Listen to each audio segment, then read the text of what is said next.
Space, the final frontier. This is a review show for Star Trek The Next Generation. Its continuing mission to explore interesting plot points, to seek out goofs and continuity errors, to boldly go where no other TNG review show has gone before.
It's Wednesday.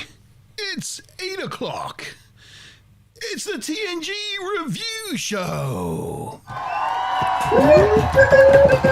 Yeah.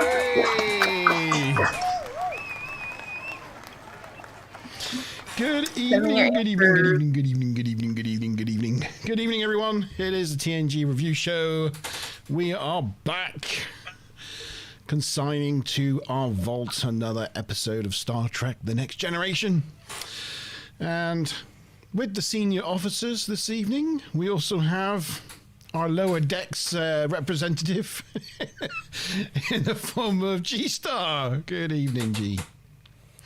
But with my co-hosts, Maz and McBob, Lieutenant Commander Tavykins Turner, and of course, Chief Sean. Good evening to you lovely people. Good evening to you, sir. How's your week been, Maz? Yeah, it's been not too bad, not too difficult work-wise.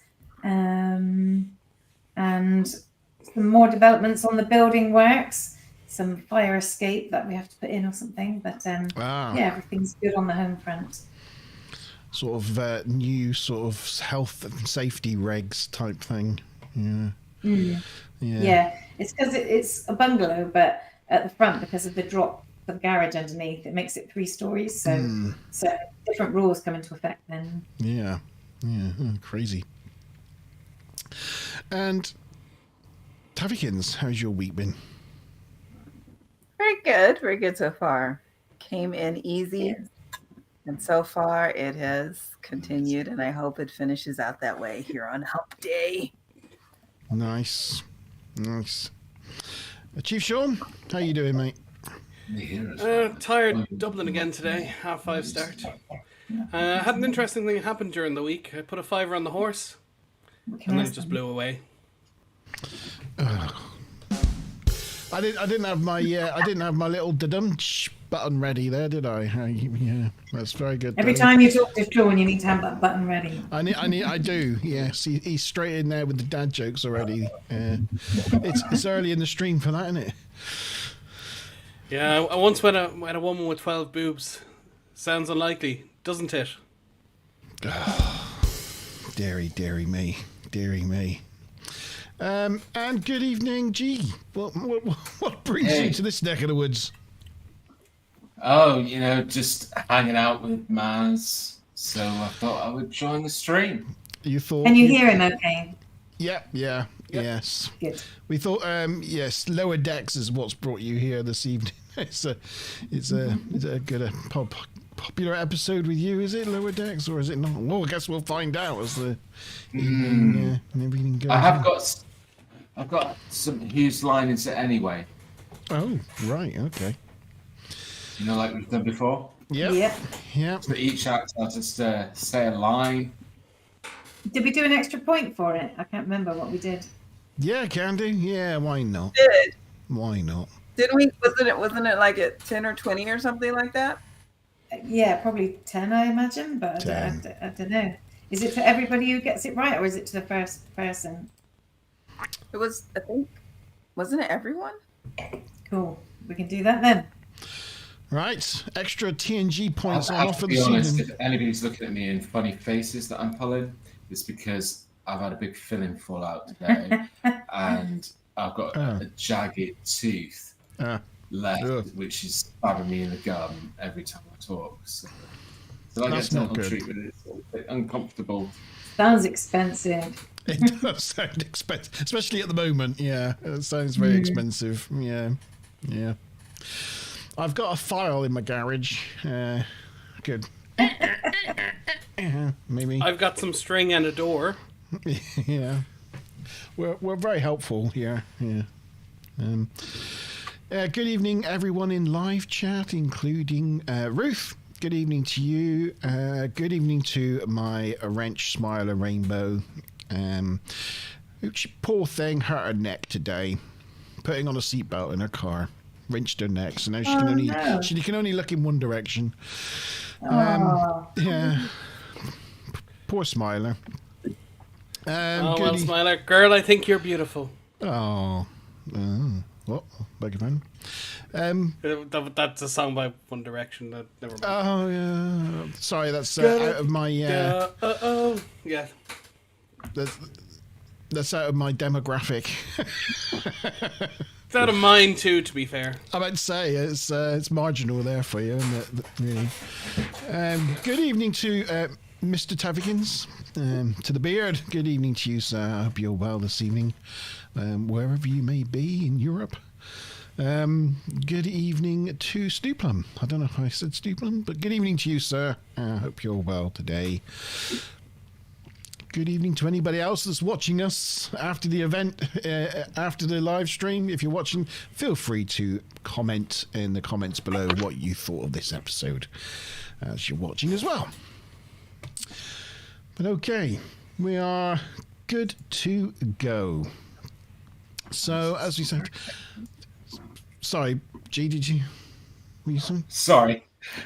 I'm looking at what Maz is doing, and it all looks very technical. I've got my scoring spreadsheet up and stuff. Because he's looking at my computer, he's seeing all the stuff I do behind the scenes. Marveling at the numbers and the the technical marvel that is the TNG review show behind the scenes. Yes. Don't have to put it that far, but yeah. Yeah. So just realised it's still bright outside. I suppose I should start getting used to that. Yeah, it's a bit strange, isn't it? Yeah, there's still some light out there, believe it or not. But yes, we are talking this week about Lower Decks, which is episode 15 of season 7 of Star Trek The Next Generation, production number 40277-267. It first aired in the United States on the 7th of February 1994 and was the 166th episode of TNG to be both produced and released. The original story was by Ron Wilkinson and Jean Louise Mathias, and it was their fourth of 4 episodes that they collaborated on for Star Trek The Next Generation. The teleplay was written up by Rene Echeverria, who we've talked about many times. And this was his 15th of 18 episodes that he wrote, and directed by Gabriella Beaumont. This is her last episode that she directed, 7 of the 7 episodes that she directed. That's the production stats. Did I miss out anything, Maz? Well, there was a note that this episode is similar to Proving Ground, but I looked at what one that was, and that was an Enterprise episode with the oh, I can't remember what they're called, aliens. But I had a look at it and I thought I can't see how it was a similar premise, but I might have missed something. Also, briefly, Barclay was briefly considered to be one of the featured characters, but they thought he was a bit too well known, like not quite lower decksy enough. So obviously they used Ogawa, but they decided not to use Barclay in the end. Yeah, I would have thought he would have been like the Vulcan replacement because of his engineer. Yeah. He would have been like that character.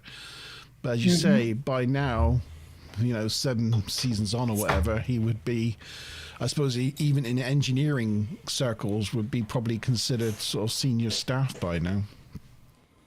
Yeah. I mean, he was a lieutenant. They were all ensigns, so unless he got a demotion somewhere. Yeah, that's right. But that was all I had. Cool. Right, pictures. Let's get you a picture. There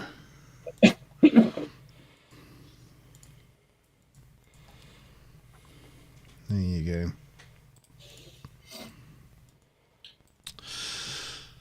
Right, so we start off with a teaser, and the teaser opens up in 10 forward, with Troy and Riker doing crew evaluation reports and deciding who gets promoted and who doesn't. Will's bored. He's bored with his work already and asks, didn't they just decide this a while ago? And to make it easier for themselves, why don't they just promote everyone and their job would be done? So Troy says that's fine with her, Captain. And Riker orders another couple of coffees. You can actually see in this shot the lower decks, the junior ensigns at their table in the background there. I think this is the episode that they used the pan scene of him sitting at a table, where in These Are the Voyages, because Riker comes into 10 forward and you can see Riker in the background. I think it might come from this episode. Might be wrong. Oh, it might be. Yeah, it might be. So we go to the other table, the junior officers table, and Ensign Lavelle, Saito, and Torek and Nurse Ogawa are watching Riker and Troy, and wondering what they're discussing because they're concerned about their promotion success. And they're fretting that their careers are being decided on the table across from them in 10 forward. I do think it's a bit weird that Riker and Troy would decide to discuss promotions and crew reports in the middle of 10 forward. In a public place. Yeah. It's not something you'd normally do in work. I'm just thinking about like where I work, going down to the...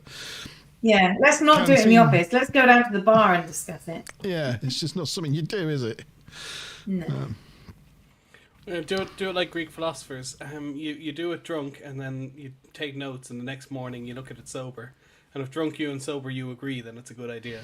I love that. Drunk me and sober me never agree about anything. Because how do you know? You never normally get a chance to talk.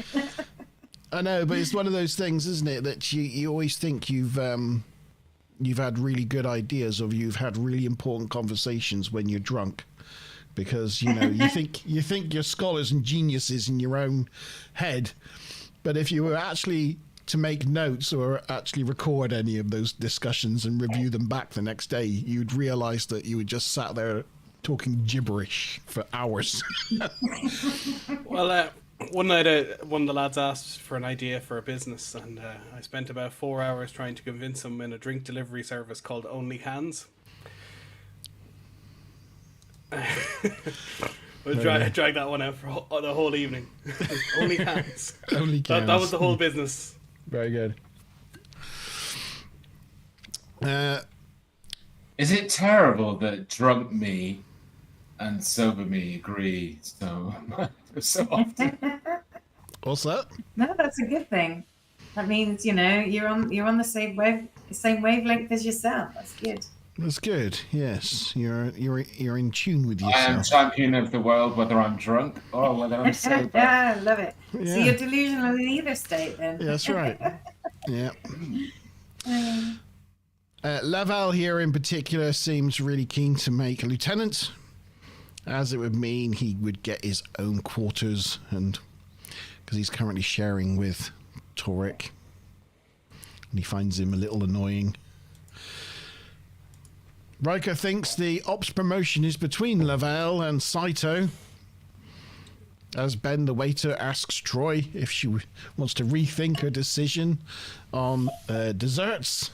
But Troy's like, don't tempt me. Ben crosses to the lower decks table, and they want him to spill the beans on what he's overheard at the seniors table. And he tells Laval and Saito that they're not going to like it, but they're up for the same job. And that is the end of our teaser. And guess what it is? It's the end of an act, so it's question time. Okay. Torek actor Alexander Enberg went on to play what other Vulcan? A. Valeris, B. Vorik, C. T'Pau, D. T'Lyn, E. Tuvix. And the bonus question in the Lower Deck show, what type of salute does Mariner do to her mother to annoy her?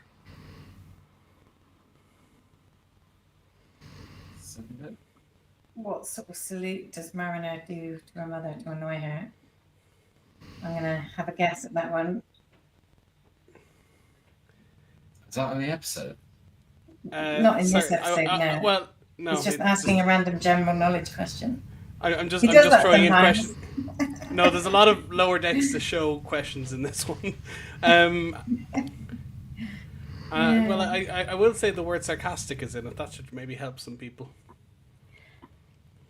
Right. So... oh, sorry, I was going to do trivs and stuff. Go on. That's the clue. So Sam Laval was named after Wilkerson's Canadian Labrador, Samwell, and a close friend of Echevarria. Oh, right. So I think one name for one and the second name for the other. That makes sense. I've got a bunch of stuff about Torek, actually, but I might leave that to a bit later. Ensign Sito reprises her role from the 5th season episode First Duty with Wesleyan stuff, where they all got in trouble. That's obviously mentioned later. Oh, and also Monty loves a little bit of foreshadowing, don't you, Monty? I love a bit of foreshadowing. You love a bit of foreshadowing. Oh, I love it. And, I love a bit.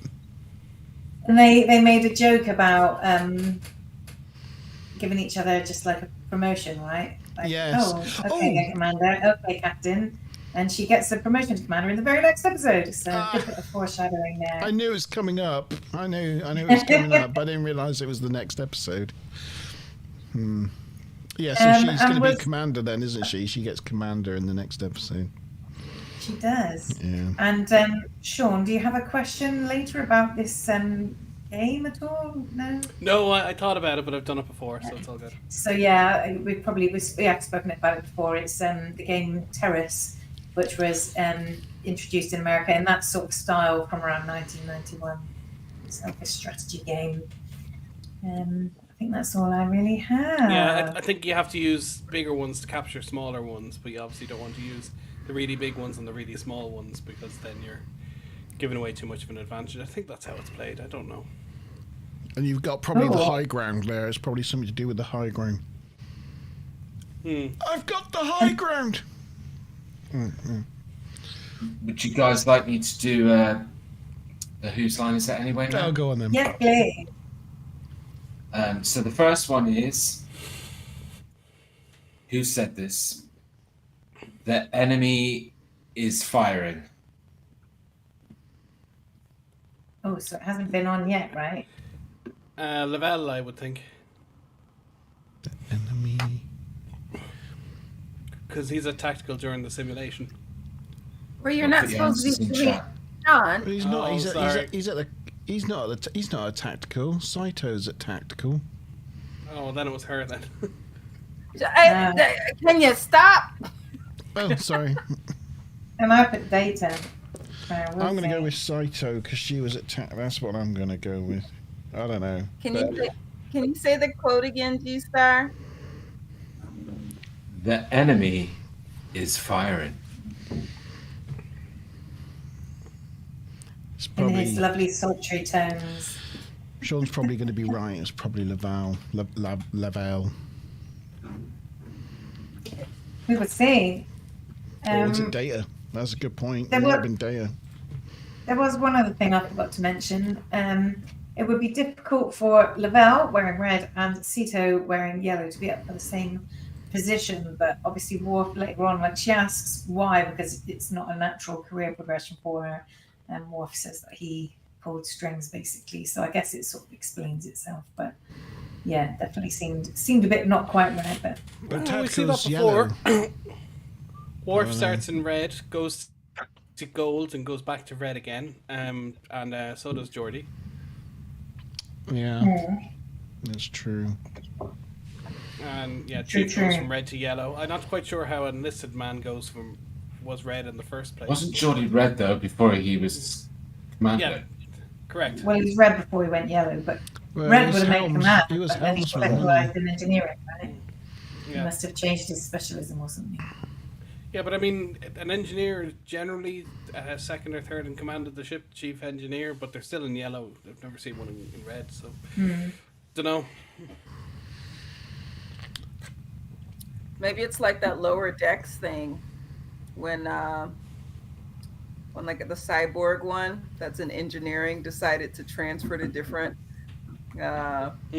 disciplines to see, if he could fit in another Oh, yeah. job. So he's changing. So even though he's an engineer, he was trying all these other positions on the ship. Oh yeah. Forgot his name though. What's his name? Samantha and Rutherford. Rutherford. There he is. Rutherford, yes, Rutherford. Okay then, Sean, do you want to give us answers to the first question? And good evening to Tide Time Lord. Hope you're well, sir. He's hot in the USA at the moment. He's hot everywhere. So it was B. Vork. Anyone want to tell me who A. Valeris was? Valeris was from Star Trek 6.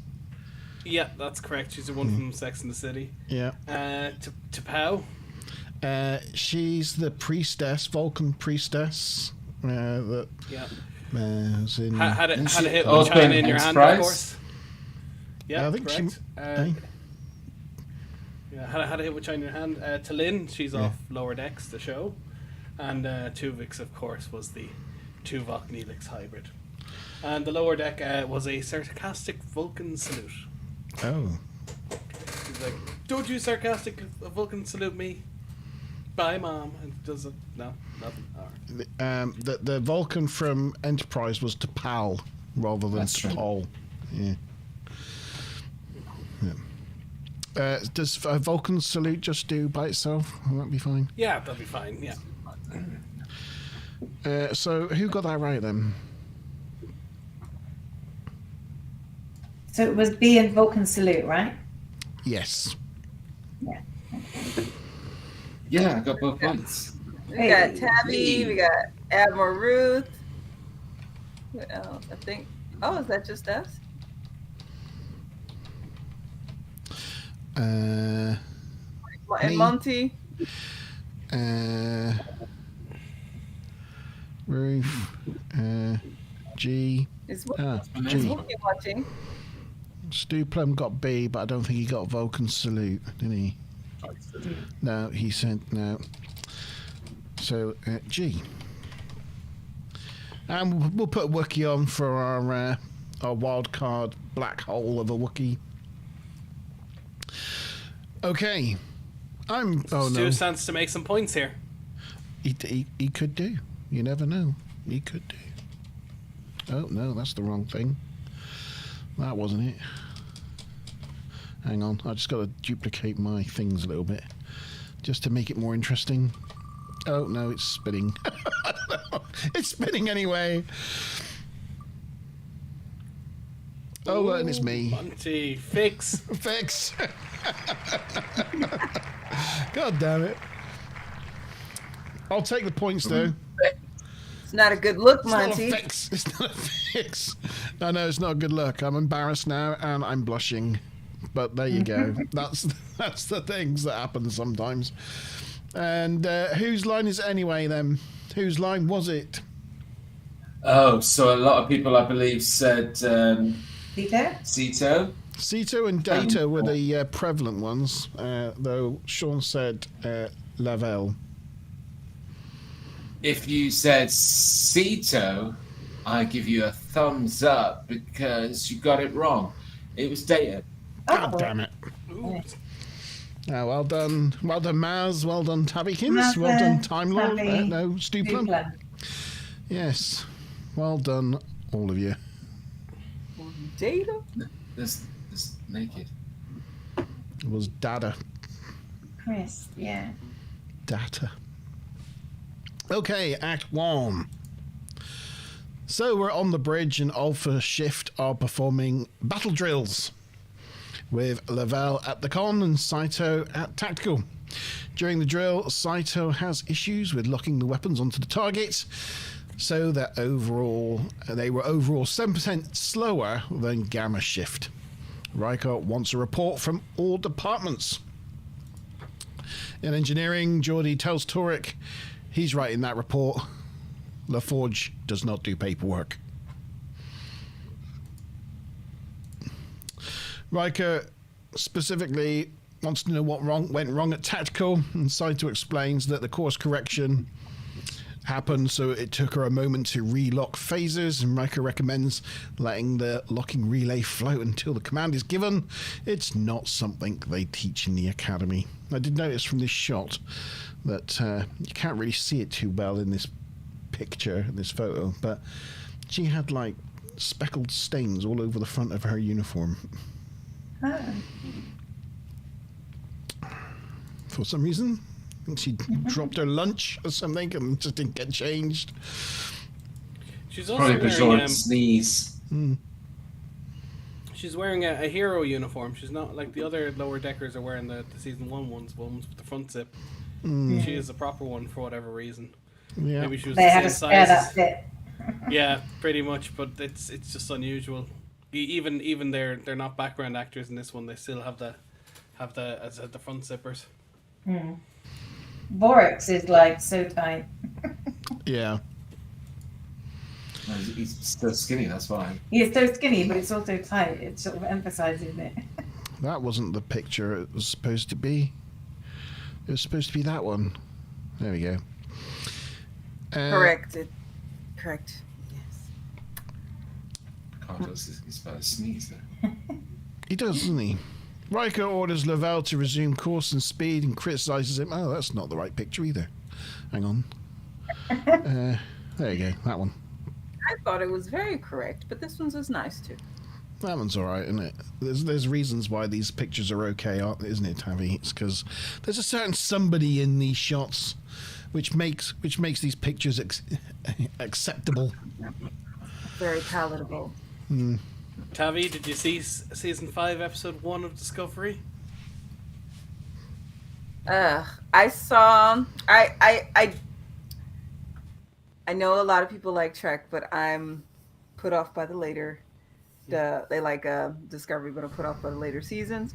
I watched the reviews before I even bother watching the episodes, and So I did not appreciate. I don't want to know. Okay, Don't want to know. but they had a character called Fred that you may appreciate. I know about. Monty Fred. doesn't want to know. Yeah, Don't want to know. That's all. I'm It's trying not to be great. vague here. I did not appreciate it. Yes, Riker orders Lavelle to resume course and speed and criticize him for the number of eyes he uses to confirm the order. Aye, aye, Captain, when one eye is enough. I don't know. Tell me, Tabby, is a commanding officer going to really criticize someone for the number of eyes that people use? I don't think so. That would be the case. Not, and especially not publicly. I thought aye, aye, Captain was the sort of standard. No, but it's because he swivels his chair. Yeah. Is a whole swivel Well, of a because chair? it's one too many eyes. Yeah, Is it? because he moves away from the console, so in an emergency he would be, slower to react. Anyway, so yes, then Picard enters and sneezes. No, he doesn't. He doesn't sneeze. But he orders a change of course to the Argaea system at maximum warp. I assume that's like warp 4 or something, maximum warp now, because they can't tear up space like they used to. They've got to watch those warp energy miles. They have new orders to take the rest. They got new orders, and he takes the rest of the senior staff to the observation lounge to discuss them. Riker orders Saito to cover Data's position at Ops and leaves the two ensigns wondering what all that was about. I think this is quite interesting. There's a wedge of wood behind Yes. Ops there. I don't know what that's doing there. Not even spray painted grey to match the carpet or something. No, Was it actually wood, not a mark from it's a the wooden stand? wedge. No, it's a wedge. Wedged under. It's a wedge of wood. Yeah. It's like as if the seat was wobbly and they needed to stabilize it or something. Yeah. Just left it in shot. Anyway. Saito, So especially. Picard from Wish over there. Sorry? I said Riker from Wish over there. Yes, that's right. Saito especially would like to be a spider under that table rather than a fly on the wall. Lavelle thinks Riker has it in for him. No matter what he does, Riker is never happy. In engineering, Turek is modelling new configuration warp field based on some research that has yet to be published. He would like Geordie's permission to test his theories out on the warp drive, but Geordie wants more data before he can authorise something like that. He tries to put Turek at ease, though, by saying, if you've got any other ideas and theories, I'm happy to hear them. And Turek's full of them. And he's like, maybe later. He doesn't want to hear him right now. In sickbay, Dr. Crusher tells Nurse Ogawa that she is being promoted to lieutenant. Yay. The doc really makes her life easy. Ogawa shares her fears about her relationship with Lieutenant Andrew Powell, but Crusher thinks she's overreacting, that maybe he's just working hard on his research. Later in Turn Forward, Saito is going over her day at Ops with Worf. Worf admits he is the one who recommended her for the Ops position. He believes in her, which is nice. Lavelle's wondering what Saito and Worf are talking about in Turn Forward. He's quite a nosy, suspicious guy, is this Lavelle. Turek thinks Lavelle should learn to lip read. That would serve him well. Riker enters 10 forward and Ben the waiter's like, yo, Will, dude. He's all like down with the Will. And Lavelle is shocked at the level of familiarity Ben has with command staff. But Ben points out that he's a civilian, he's not Starfleet. So in 10 forward, he treats Riker like he would treat anyone else. To help Lavelle out, Ben tells him that Riker likes jazz, poker, and he's Canadian. Oh. Hello. Did you just disclip here? Yeah, just looking starting every now and then. I think we've got too many devices. Ah. Well,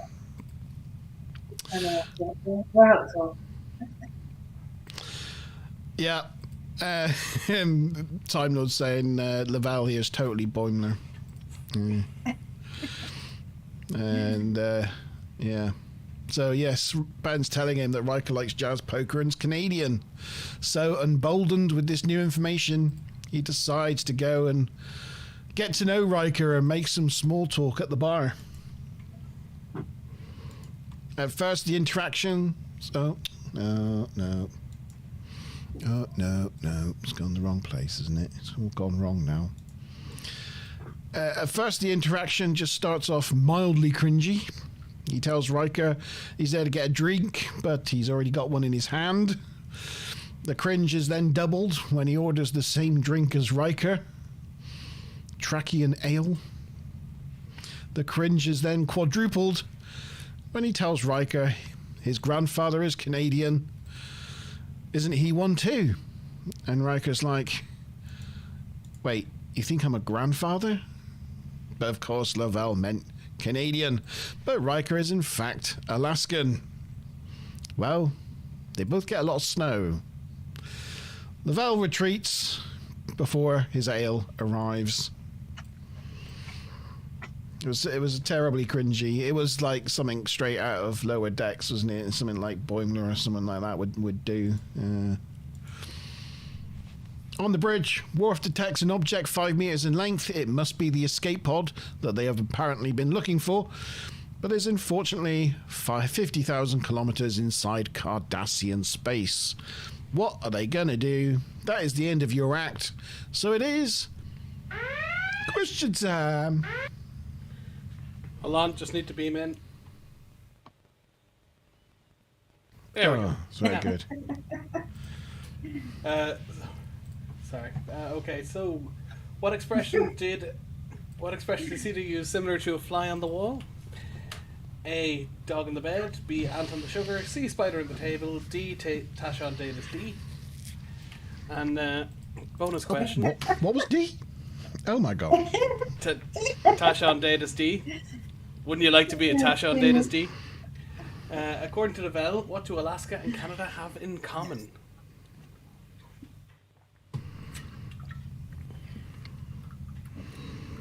And whilst you're answering that, Mazza Bob. Yes. Yes. Okay, Act 1. So, the ISA II, I mean, there's various opinions on that, but a lot of people say that ISA is just like agreeing, and then ISA is like an acknowledgement of a command, but It's like, they use it interchangeably all the yes, time. I so agree, they and I remember. understand. Yeah, it's like a double-headed Yeah. thing. Yeah. And apparently, it's another bit of perhaps foreshadowing, I don't know, and you'll either love this or hate it. You probably hate this. This interaction is later repeated in Discovery, where Michael Burnham tells Booker the same thing, but adding it's because we aren't pirates, but in a bit more of a friendly and joking manner than Riker's humorless delivery of the line. What else? So when Picard says, "Oh, let's go to the observation lounge," he takes like Data and Worf and Riker with him, which pretty much leaves like 2 ensigns on the bridge. I mean, they do that magical thing where somebody random just appears out of a turbo lift or something as soon as they want to leave the room, but still, it feels like they left it a little bit light with no senior crew there. And you mentioned the wooden wedge. The title Lower Decks obviously refers to the people lower down on the ship. There was actually a upstairs downstairs inspiration to that as well, where you can see how the other half lives.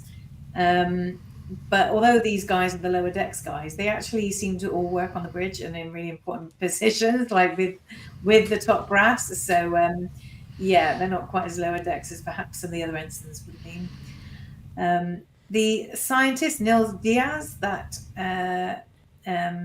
what's he called? Torek mentions, is named for an American nuclear engineer of the same name, who is Eshvaria's godfather and a propulsion systems researcher. So again, I think one name for each person. an early draft of the script had Dr. Crusher speak with Nurse Agawa about some mistakes she'd made as like part of her career evaluation, but they changed it into this big sister type talk because of Agawa's general reputation for like efficiency and stuff. They thought, well, we don't want to slur her character for absolutely no reason. And that's it. Sorry, that was quite a lot rattled for it. Time Lord says he only said He's just happy to have the cameras back again instead of my Word document, so you can, see your beautiful faces once more.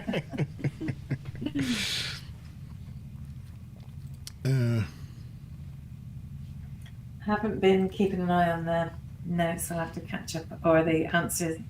I'll put them into the spreadsheet in a little bit. Now we've got whose line is it anyway? From oh Whose yeah. line is it anyway? Oh yeah. So who said this? Ops is a very different challenge to tactical. It's weird because I'm hearing myself like. Oh. Ops is a really tactical, right? Okay. Ops is very different challenge to tactical. You did it very well, G. You did it very well.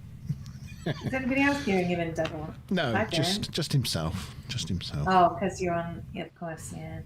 Yeah. Yeah.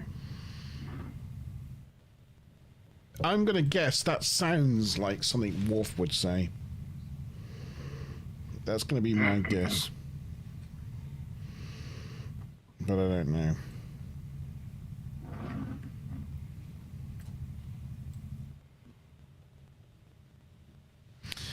Oh, yes, a lot of people saying Worf. Or doing an impression of a dog. Woof, woof. Woof, woof, woof, woof. Yeah, I don't want to ruin it this time, but I have to say I agree. Ah. Has anything been said in live chat? But I mean, how difficult is tactical really? I mean, you just stand there for the one time a month where you're in a battle for 5 minutes. Boring, mainly. That's like most jobs on the Enterprise, though, isn't it? You you got to exit out of space dock. You think it'd be really confusing, but they push like 4 or 5 buttons on the console, beep beep beep beep, and it does it. Yeah, Any other tasks on the bridge is just like 3 buttons away from being done. and then you go to warp and you just sit there for. And how long are you at warp? 16 hours. Oh, good. Sit there for 16 hours. I mean, at least Ops has something to do. They're moving power around and allocating resources. They're kept busy. I also think there's supposed to be like 1,200 people or something on this ship. What are they all doing? You can finish Starfleet and then 7 months later be promoted to like tactical to bridge crew. What are the other 1,000 people doing on this ship? Do they all like sit there and go, when are we going to be allowed on the bridge? Because there's only are they all the ones running around doing all the hard work so that these people get to just push a button and do nothing? Maybe the Enterprise needs coal shoveling in somewhere or something. I don't know. But, you did just see all the cool jobs that the lower deck gets to have in the cartoon. They get to scrub out the holodeck filters. Yeah, and that's it. So we have 6 people working in engineering at any one time. We've got 6 people on the bridge at any one time. We've got maybe several hundred people in holodecks, and then several hundred people cleaning out holodecks. that's what's currently going on this ship. I'm wondering if they just employ people to walk around the corridors just to make the command people feel that the Enterprise has got people on it. What's your job? Yeah, the ship can hold easily, comfortably 3,000, and they only have about half that, as I said, or a little less than half, and yet they still expect the lower deckers to double bunk. I mean, I get if there's some sort of emergency, but why? That's right. Yeah, literally like 2/3 of the ship's empty, being forced into one room. That sucks, doesn't it? Did you ever see the graphic of all like the crew of the Enterprise standing on the Enterprise, like on the outside of it? Yeah, it's like a tiny little patch. It's not even a stamp on a letter. It's a stamp on an A4 letter. It's nothing. Yeah.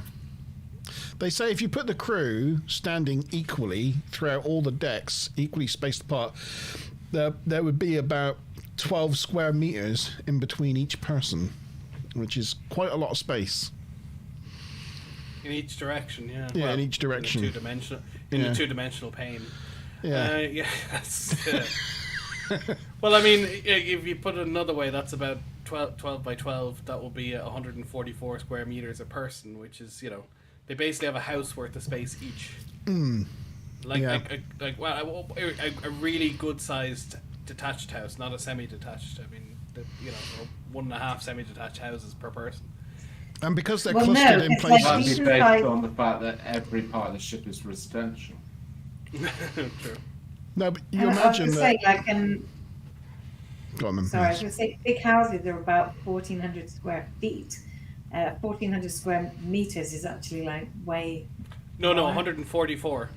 Oh, 12 by 12. Oh, right, okay, so that would be about, so the average terraced house is about 60 to 80, somewhere in there. Right, I'm with you. Yeah, I don't do feet, sorry. But then you imagine that most people are clustered around 10 forward or the holodecks or the bridge or engineering. Like the rest of the ship's just empty. You could just walk for the rest of the day and not see a single person. Yeah, but there's like big hangars, and like you say, it's not all. Yeah, it's like there's. What about the oceanic decks? How much space does that take? That's right. And they have the Arboretum and how many whales do they have down there? Shuttle Bay 1, the cargo bays. I suppose, I think there's 12 holodecks. There's a number of cargo bays. Yeah. Anyway. So, answers to the question? Sorry, I was messing up my sentence. No, Tammy's chewing on her seaweed. That's what she's doing. Oh, right. So, of course, first one was D. Tash on Data's D. No, but it was Spider under the table. And, both Alaska and Canada both get a lot of snow. So anything with snow in it is fine. So that was everybody. But it did occur to me that Sean, you're not answering the whose line is it anyway? You didn't put. Well, I'm not part of the quiz, so it's kind of okay. And I don't want to ruin it on others. You're doing yourself out of extra points because you're the only one not answering them. So never mind. I didn't realise mine was part of the pointing scheme. Oh. Because if I knew that, I've got everyone right because I could tell you. You know what they all are. That's true. We'll give you the points for them as soon as you did the quiz for us. Whose line is it anyway? Who got snow then? Who got the snow bits? Right. I think everybody said snow. Everybody. So that's sort of stew plan. So that would be Mazza, Time Lord, Ruth, Tavi, Tavi, G-Star, G, Monty Band, Stew Plan. Smile Rainbow didn't. No, she's not answering today. Tim Lord. But that's okay. She can if she wants to. She's busy. Yeah. Right, there we go. Spinning the wheel. Do do do do do do do do do do do do do do. Woo! Oh, it's a McCoy domination on the wheel tonight. A McCoy domination. Thank you. The real McCoy's on top. Okay. Well, everybody would probably be loving to know the answer. The last whose line is it anyway? I think everybody said woof. Woof woof. Woof woof. Woof woof woof woof. So we all got that right. Yay! Hooray! Everybody except G. It sounded like woof, didn't it? Okay, Act 2. So, data... Oh, go on. And it was everybody was right on C as well, right? For the other one. C. Yeah. Yes. Yeah. Okay. Cool. Lovely. Not the beard.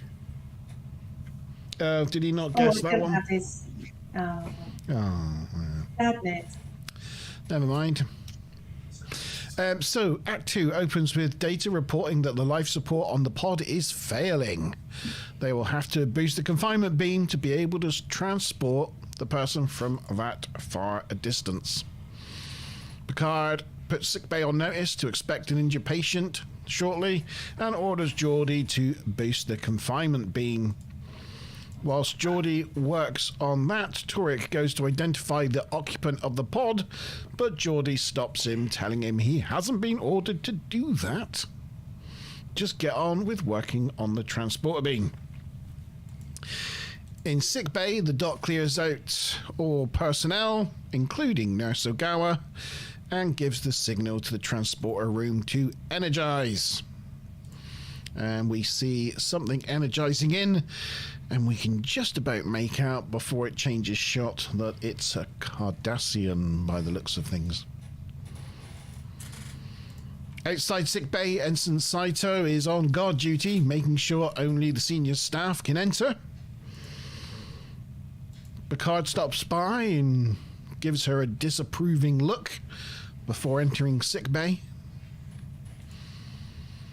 On the bridge, Alpha Shift have finished, and there's a staff rotation. Lavelle asks Riker for another shift, but Riker declines, says it's not the best time. Picard exits sickbay and orders Saito to follow him. They enter a turbo lift just as Lavelle's exiting, and he's wondering why Saito is shadowing Picard. I think he must be thinking she's the chosen one. And in a way, I think he's right. Monica Lewinsky comes to mind. Oh, Sean. Though she is looking pretty perky there, I have to say.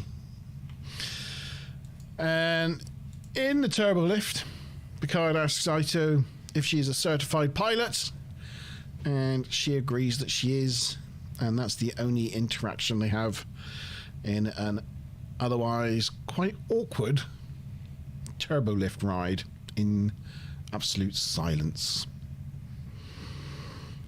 Yes. Good evening, Chris, or should I say Q, has arrived in chat. Picard leads her to his ready room and confirms that she has served aboard the Enterprise for 7 months now and has been recommended for the ops position, but Picard doesn't think she's up to it because of her record in the Academy, which he then highlights in case you haven't seen the past episode and you know what her background is. He gives a pretty obvious summary of it for anyone that might have missed it. Her and her comrades were responsible for the death of their colleague, and they tried to cover it up. She tells him that she had to put up with a lot of shit after that incident, and doesn't it say something that she stuck with it rather than quit? But Picard tells her that she should have been dismissed from the Academy, and he doesn't know how she ever made it aboard his ship, and tells her she's dismissed. And that is the end of Act 2. And we have another question time. We do indeed. So, yeah. It was bloody Wheaton again, yeah. Wheaton! What group was Cedo? Shut up, Sorry. Will. Shut up, bro. What group was Cedo a part of in the Academy? A. Elite Squad. B. Red Squad. C. Nova Squad. D. Robot House. E. Data's Big Dong Pleasure Palace. And the bonus question, the shuttle being shot is the Curie. Which element was named by the Curies in honor of their home country, Poland? Element named after Poland.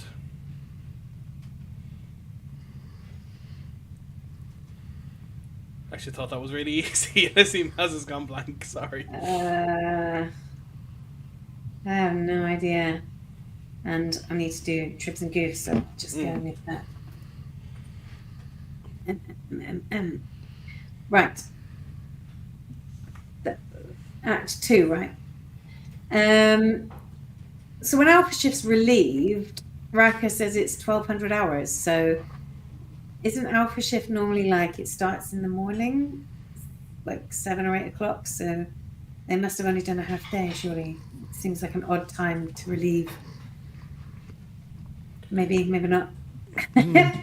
Well, Um, this goes back to the 4-shift, 3-shift thing, and oh, I guess it does yeah. change from time to time. So, yeah, 4 shifts make more sense to me. But you know, if it's only 3 shifts and it's 16 hours, but it's 4 shifts and it's 12 hours. So I mean, it just depends.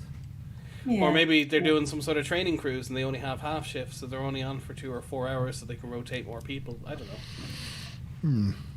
Seems like an odd time, like lunchtime, to be a shift. Anyway, so Sito says that the incident at the academy happened 3 years ago.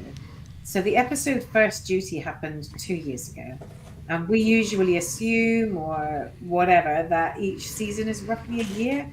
And I'm pretty sure that often they refer to, you know, oh, we've been on this ship for over 6 years now in season 7 and things like that. So usually that bears out. But if so, then they've got it a bit wrong in terms of their time frame. However, there's some other elements, you know, over time about the seasons not quite aligning to the passage of time.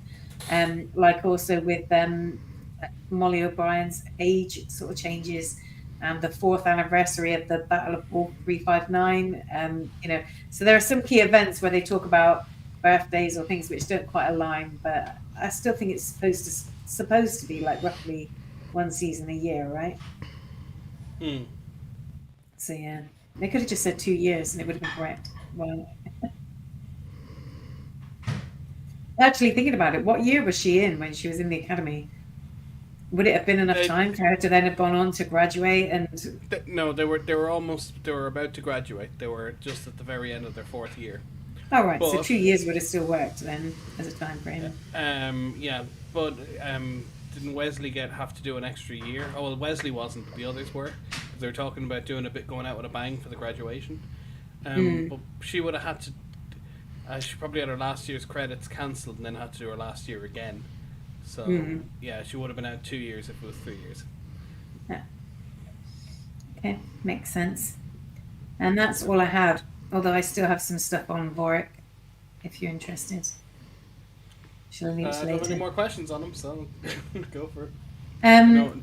So obviously you mentioned that Torek is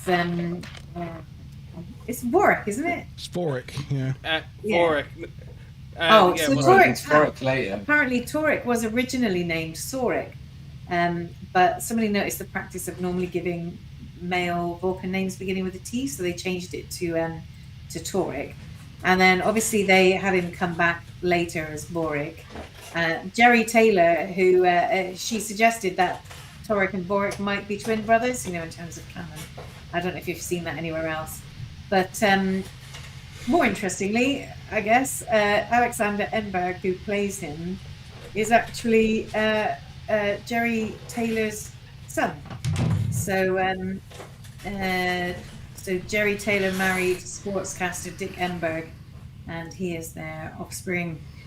They also, Rene Echevarria was not sure about casting a Vulcan, because they've generally sort of avoided Vulcans in TNG, partly because Gene initially didn't want them to be so featured, but also because Leonard Nimoy's take on it was so iconic. It's really difficult for somebody else to, you know, replicate that. But they thought that, you know, that Alex Enberg really pulled it off. So, yeah, there you go. He does a really good Vulcan, I think. He does a really good Vulcan. They were so impressed with his take of it. They were like, oh, so yeah, other people can play Vulcans. And that sort of opened up the door for some other characters. Good. Yeah. Good evening, Andy. Andy Steed. Hope you're well, sir. Yeah. Okay. Have we got whose line is it anyway then, Gene? We do indeed. Oh, okay. Ready? Yep. I'm going to try and augment the frequency spread. Say again? I'm going to try and augment the frequency spread. That's a direct quote, is it? I'm going to try to augment the frequency spread. Who said that? Oh, gosh. Whose line is it? I have no idea. I'm going to go with this. I'm going to go with... Did I answer the question? Oh, yes, I did. I'm going to go with... that. I think. I don't know. It was Frankenfurter before starting to design the time warp. I'm going to try inverting it's just a the jump to the something left. field, Ruth. Sorry. Or augment. Ruth. What was it? This is for Ruth. I'm going to try and augment the frequency spread. I'm going to try and augment the frequency spread, Ruth. Who doesn't want to augment their frequency spread? Yeah, and did you notice, I didn't even write this down in my notes, but almost everything in this episode was 7%. They say 7% about 3 or 4 times. I was like, wow, they're really fixating on 7 in this episode. Oh. Maybe they did 7% 4 4 times. times. And therefore it's Yeah, I 47. yeah, I reckon you could be right. Vorik or Torik or whatever his name is. Sorik. Well, would have been. Well, the thing is, that's not true though, is it? Because you got T'Pau and T'Pring and T'Pal and Yeah, I was thinking that, but they're always the T apostrophe. I don't know if that's like a female male differentiator. maybe. I don't know. Yeah. All right. Okay. Warwick Vulcan. What's the answers to the questions then, Sean? Okay, I think I threw a lot of you off with that second one. Yeah, so it was sorry, what was it again? Nova Squad. Elite Squad was, of course, the Voyager game. Red Squad was the Deep Space Nine kind of special group, kind of something equivalent. Robot House is straight out of Futurama, and Data's Big Dong Pleasure Palace is just fun for us all. And yeah, the second question, a lot of you missed it. Polonium, named after Poland. Polonium. Polonium. Polonium. I got close to Plutonium. it. Pluto. Oh, you said Palladium. See, Palladium sounds more. Oh no, it's Palladium. Oh, I don't know. Palladium, yeah. Yeah, I don't know. I got yeah. polonium. I only got that. I'll be honest. Was I right? Polonium. Was I right? Yeah. I'll be honest. I went to put palladium into my phone, and it auto-corrected it to polonium. And I thought, when it come up with an autocorrect for polonium, I thought, well, it thinks that's a must be thing. So I selected it from the autocorrect. But yeah. So who's on the wheel then? Oh no, is it just me? No, you and G Star. Oh. Oh well, that's better. What do you mean? Oh. What He's so happy for you, isn't he? Oh, that looks great. Shall I leave it like that? I can't see it because Oh, sorry. got a spreadsheet. It won't make it. It won't make Big us. fat wedges. Oh no, there you go. Oh no, I've done it all wrong. Oh god. Right, I'm spinning the wheel. Pray, fingers crossed, fingers crossed, fingers crossed. Fix. Oh, G-Star! Yay! Well done, G. Well done, sir. Well won. Okie dokie. Oh, did we have the answer to the whose line is it anyway? Who's Whose like, line is it anyway? what did everybody put? Most people put Vorik or Torek or whatever the hell his name is. We had a mixture of If Torics you and put Geordies. Toric or Toric, you get a thumbs up because you got it wrong again. It was Geordie. Geordie, wasn't it? Yeah, it was going to be one of the two. And so Who well else done put to Geordie? Naz. Anyone? Is Yeah. it just me? Well done. Well, No, Tavykins, Stu got it up. Tavykins covered her bets and put both. Oh. Stupid put Geordie. Yeah, Stuprum put Geordie. So I eventually went with the Vulcan, so I got it wrong. I was just chatting out loud. Sad times. Sadness. Okay, Act 3. Here's my ideas. So in the shuttle bay, Torek and Geordie are supposedly testing the hull of Shuttlecraft Curie for, toughness. Torek is confused as why they're intentionally damaging a shuttle in this manner, but Geordie's like, just get on with it. Stop asking questions. Torek speculates that they're making it look like the shuttle has fled an attack, but Geordie's like, no, that's just coincidental. The doc needs help with her patient, so she ropes in Nurse Ogawa, who is told that she's not allowed to talk about it with anyone else. And it is indeed a Cardassian. Later, at the lower decks poker night, Lavelle speculates on what's going on at the moment, but Ben thinks the mysterious patient may be Ambassador Spock. They ask Nurse Ogawa, but she claims not to know anything. They also ask the nurse about Lieutenant Powell. Where is he? He's not at poker night. But Ogawa tells them that he's having to pull a double shift, so he couldn't make it. Powell being her boyfriend. Over at the senior staff poker night, they are also talking about Lieutenant Powell. Dr. Crusher saw him with another woman in 10 forward and is wondering whether to tell Nurse Ogawa about it. Troy thinks it's better that she knows now, before their relationship becomes too serious or something. Riker tells Worf he doesn't think his recommendation for ops position, Saito, has enough experience, but Worf disagrees.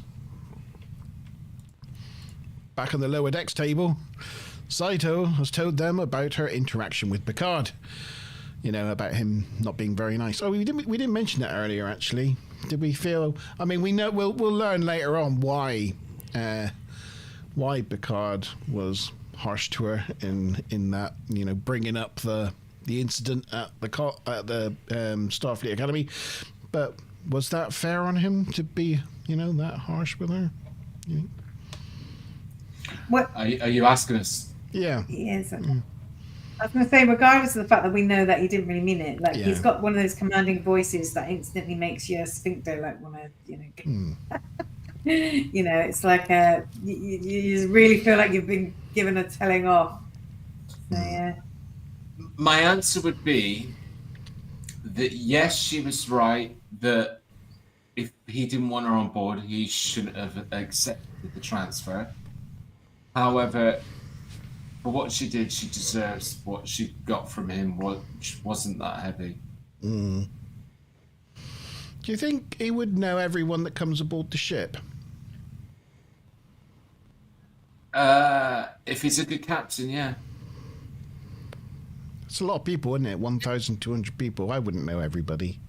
Yeah, but I'd fail to remember the whole entire senior staff. Every so often. Sorry? Yeah. There'd only be new people coming on every so often, and I'm sure if they're due to come on, they would have been told like way in advance that they plan to come on, so they could review files and stuff. I feel like someone with her background would have come to Picard's attention despite him probably not looking at everything. Like if he didn't bring her on specifically, I do think like that would have been a conversation. Be like, hey, we got so and so on the transfer list. You cool with that? But we know that in the end he was acting, and he probably knew that she'd come on board, and knowing Picard, he wanted her to come on board because of what she had done. If she's got that far, knowing Picard in the way he is, he would have probably wanted to have nurtured that development. So, yes, back in the lower decks table, Saito tells them about that Picard interaction, and Torek thinks that his reaction was illogical. For Picard to hold what she did as a cadet against her now on the Enterprise. Lavelle agrees and thinks that she is a fine officer. That's nice of him. Back in the senior table, Riker agrees to keep Saito in consideration for the ops post, as he thinks Lavelle is too eager. But Troy's appalled that Riker would hold that against him. She thinks that maybe they are a lot alike. Whilst this conversation is taking place, the doc's sizing up Riker, and she believes that he is bluffing in their game of cards.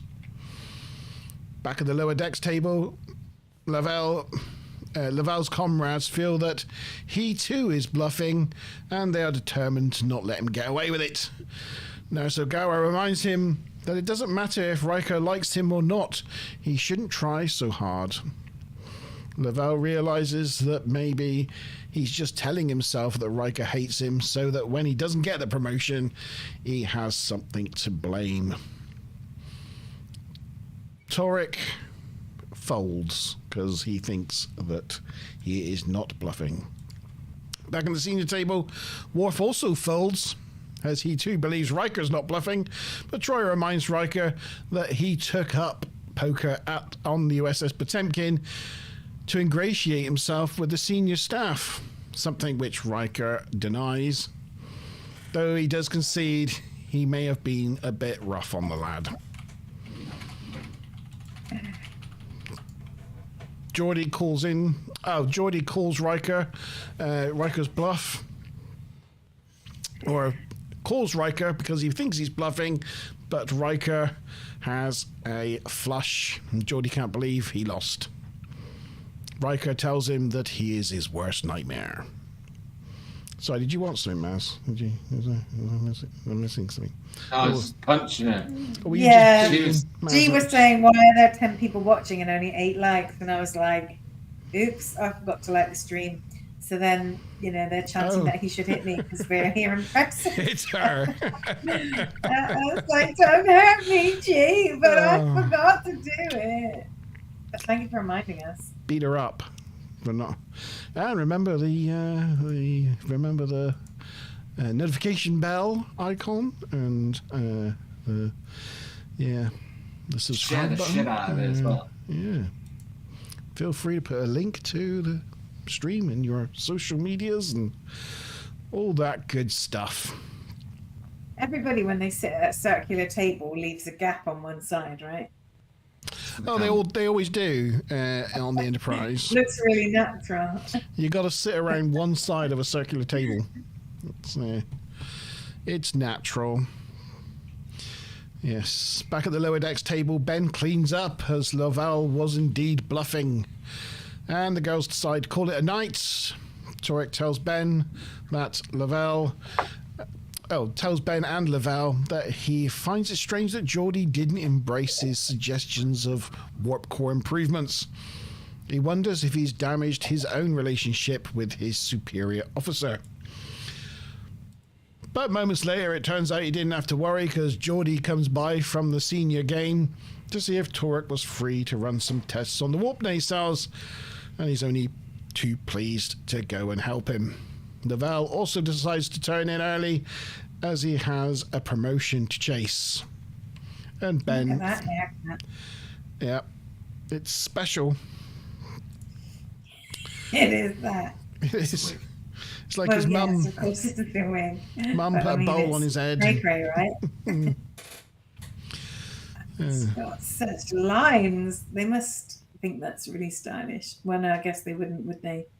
Being Vulcans. It's probably somehow some most utilitarian haircut they could possibly get. That's all you need is a ruler and ruler and some scissors. Or a laser, done. Scalpel. Yeah. Ben thinks Be one of the 36 phaser settings, right? Oh yeah, okay. Yeah. It's got to be phaser setting number 28. Yeah. Ben thinks Lavelle's mad for going for promotion. It just means he's gonna have to go to bed earlier and get up, earlier. Where Ben's just like cruising along around the galaxy on the Enterprise, serving drinks. He's like, do this. It's a lot easier. And because he cleaned up here, Ben decides to head to the senior staff poker night and join them to clean them out of their cash as well. He gives the most smug smile I think I've ever seen. Yeah. When he sits down. Yeah. It's not a bad life he's living, to be fair. It's not bad at all. So yes, that is the end of Act 3, and it's Act 3 question time.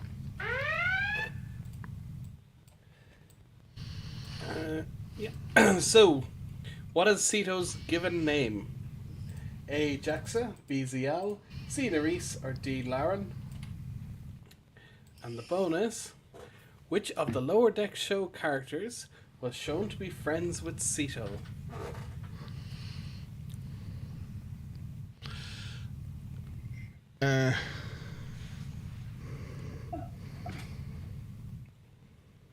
Now, if you don't know, name a Lower Decks character, you might hit it. I am gonna. As in Lower Decks, the car. It's a cartoon. So G doesn't know what Lower Decks is. Alright, yeah. Yeah, he doesn't really watch it, so it's No. not something you'd be able to answer questions about. Alright, unlucky. Copy everybody else. This one. Yeah. Don't I'm copy just me. going to say a little bit of trivia.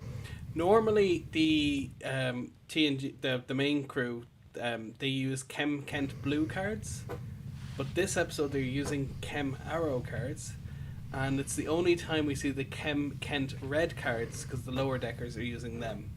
So they're using the red version of the cards they normally use, and then the senior crew are using the Chem Kent Arrow cards. And you can't get the Chem Sorry, Kent blue, Sean. but the Chem Arrow are still in production if you want to buy them. No, that was really interesting, Sean. Thanks. Yeah.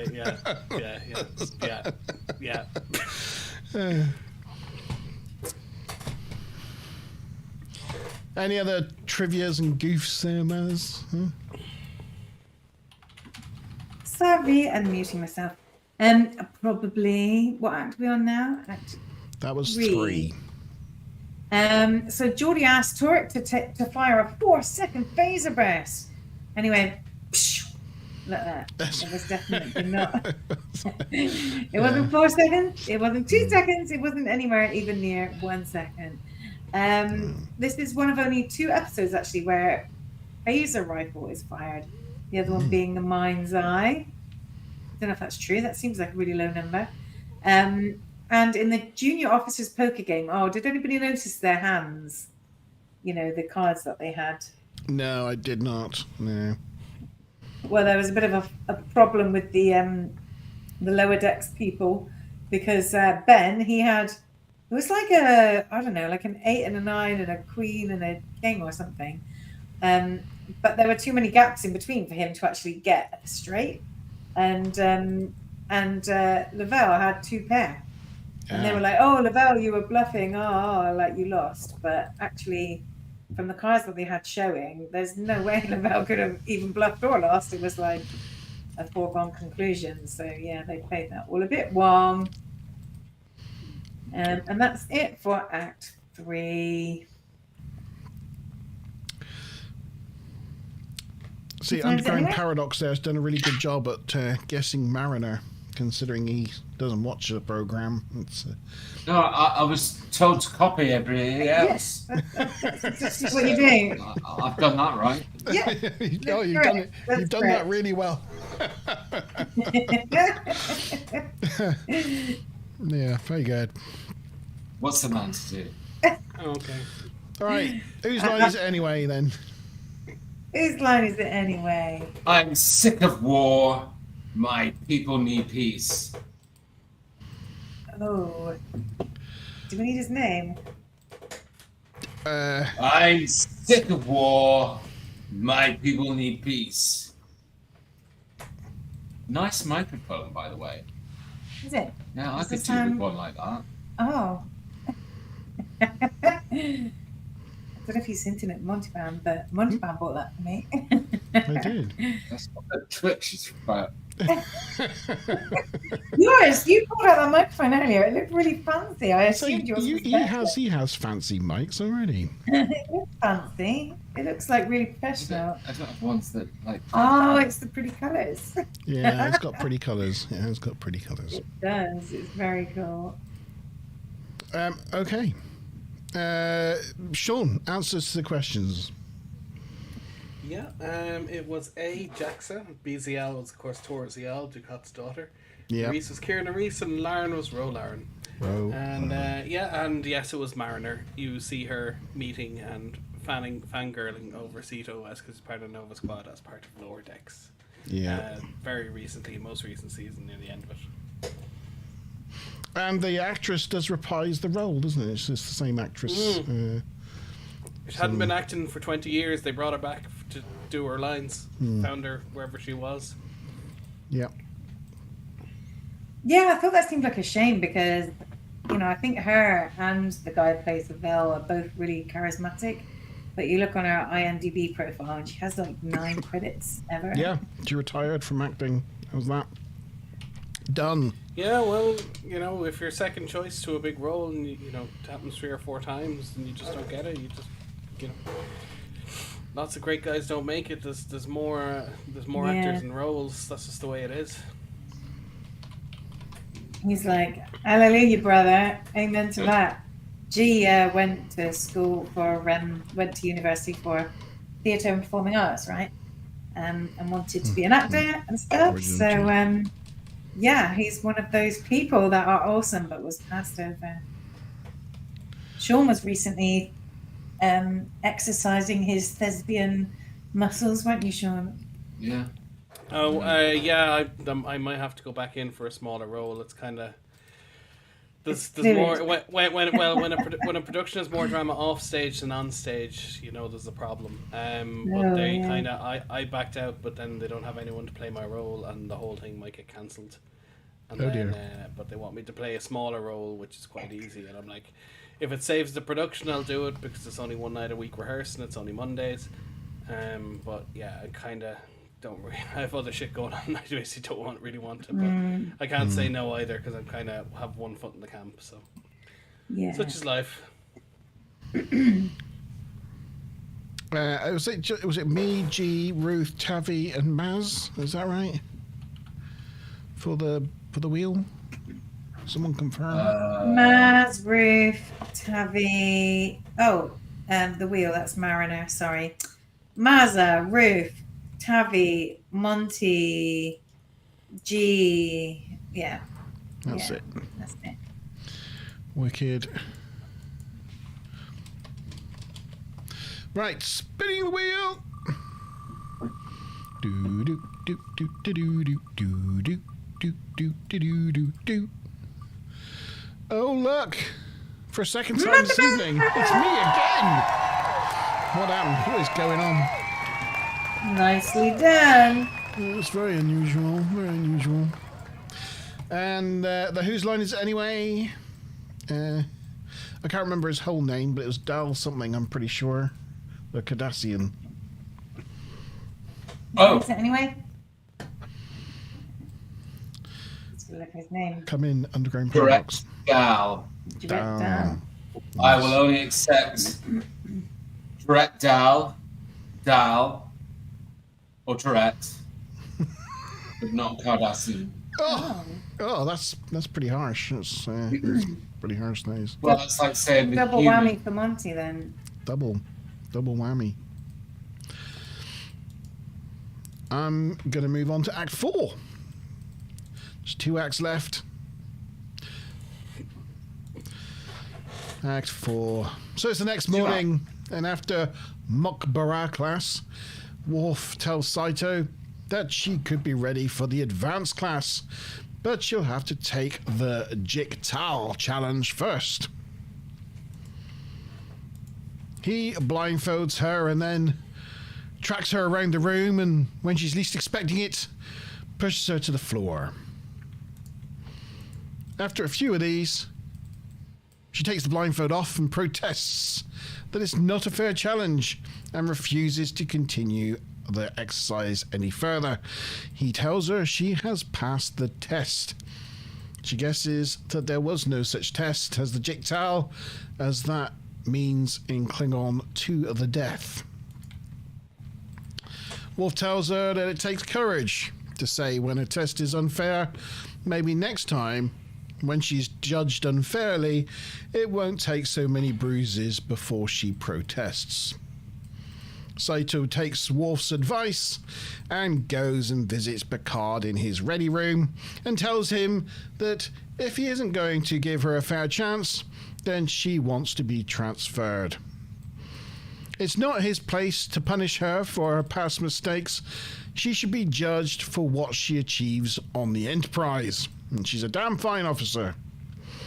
It turns out that Picard was in fact assessing her to see if she could hold her nerve for a very important mission. Should we just leave Maz and G backstage? Should we, no dropped out, should we just leave them there? Look at their little faces back in the green room. Oh, sad face. Yeah, there we go. Sorry. Yes, Picard was assessing her to see if she could hold her nerve for a very important mission. He takes her to join the other senior officers in the observation lounge, or tells them to meet him there at 900 hours.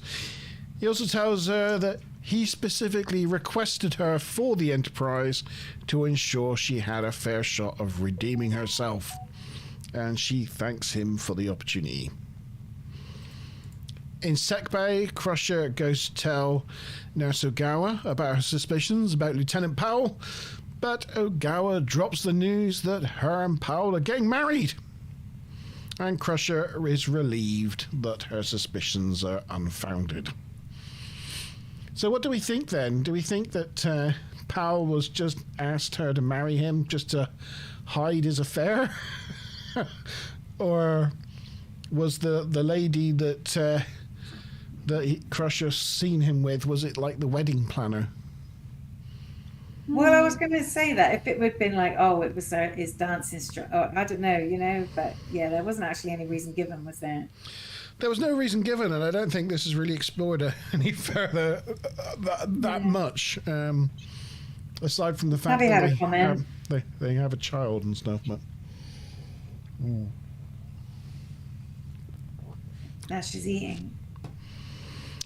Yeah, she has a baby with him, so I guess it must all go well. Yeah. So, yeah. Yeah, her baby ends up saving the ship, doesn't it? That's a few episodes. Oh, I can't remember. Must be a short pregnancy, because there's only about 6 episodes till she has the baby, and then they use her amniotic fluid to cure everybody. You remember? Spider and all that. Oh no, Wolf. Oh no, I was gonna say Wolf delivers Keiko's baby, not hers. But yeah, but that's only like 6 episodes away. She's not even pregnant in this one. How does that work? Time flies by in the Star Trek universe. It goes at warp speed. You see, it's the time dilation at the effect. Speed of plot. Yeah. Yeah, the speed of plot. So Saito enters the observation lounge, is introduced to Jorat Dahl, a Cardassian military officer and a Federation operative. He has risked his life to bring in valuable information about Cardassian strategy, intentions that could enhance the security of both Bajor as well as other planets in this sector. He is going to attempt to return back over the border via a distressed shuttlecraft that has been made to look like it escaped through a firefight. Jorat explains that on his own, his chances of survival would be small. But if he had a Bajoran prisoner, it would be significantly improved. Saito agrees to do it. Oh, no, that's my notes. I don't know why that's come up. Don't want to link to that. Saito agrees to do it and is aware of the risks as Bajoran. As a Bajoran, she knows only too well how Cardassians treat their prisoners. As she leaves to visit Dr. Crusher in sickbay, Dial expresses his regret that she is so young. I guess he doesn't feel that confident about their success.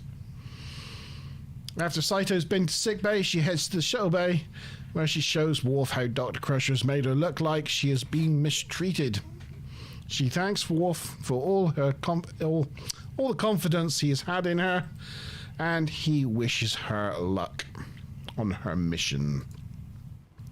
And this act ends with the shuttlecraft leaving the Enterprise. And that is the end of Act 4, and another question time.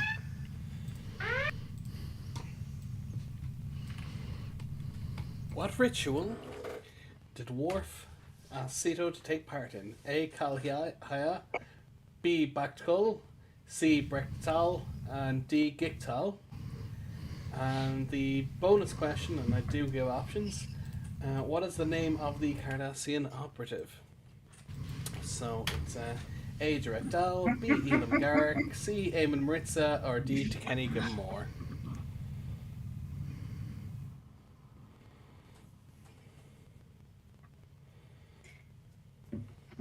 Okay. Trips and goofs and stuff. Trips and goofs and stuff. This is Act 4, right? Yeah. So, did you have the picture before this? Was it showing inside the shuttlecraft? Yes. Just about. So there is a shot a bit further away at one point, but basically, let's pause again. You're still there. Oh, no, they're gone. I guess, should we just talk amongst ourselves? The makeup looks pretty... all together. The makeup looks pretty gruesome on her face. It does look painful. Yeah, it's impressive makeup. It's really well done. Westmore is his best, I imagine. Yeah. Westmore comes from a long line of makeup artists. His whole family went back 3 generations or 4 generations before him, and he won an Oscar for something as well. Did he really? Yeah. He has a whole history. I know he did the makeup on He-Man, but that's not where he won his Oscar. What did he win it for? The Dolph Lundgren film. Yeah, no, he did the makeup on that one, all right. But the Cher film Mask. Yeah, oh yes. And he was nominated for 2010, The Year We Make Contact, in 1984. Never heard of it.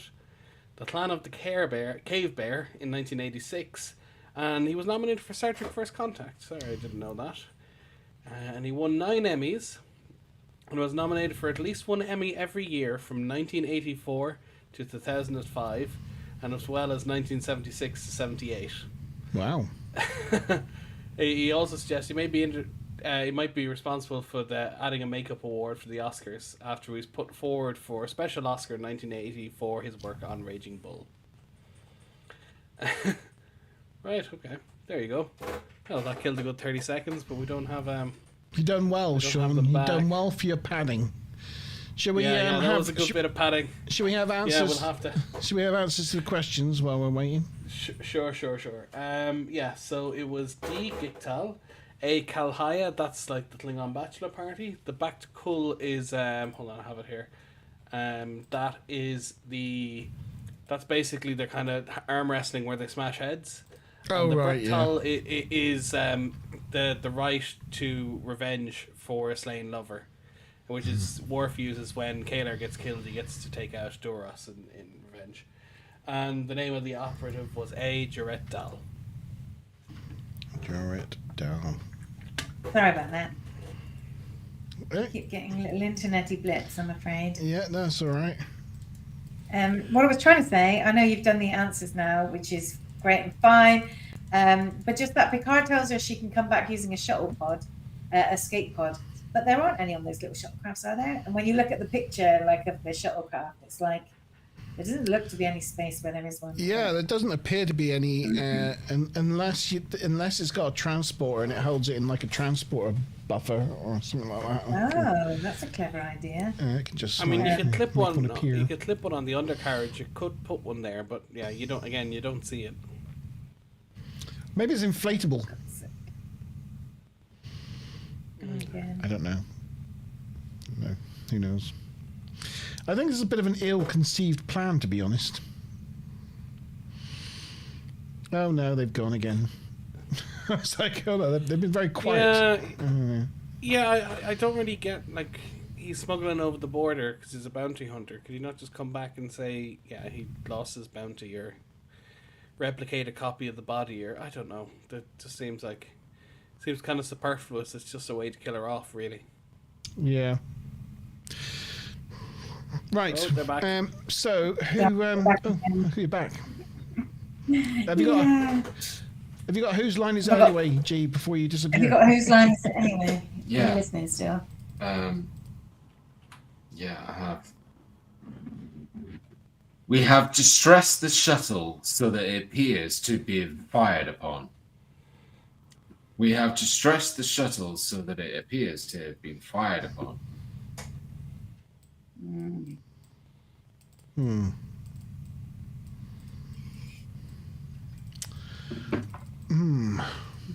goodness. I just had a couple more bits before I cut out. So this is the first Bajoran Cardassian cooperation to be shown in the Trek universe. And Sito says, "Oh, I know better than anyone what Cardassians do to their prisoners." And it's just a bit ironic that she's saying that in front of Picard when he was literally held prisoner and tortured by.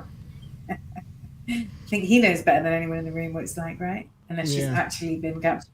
Never for life. We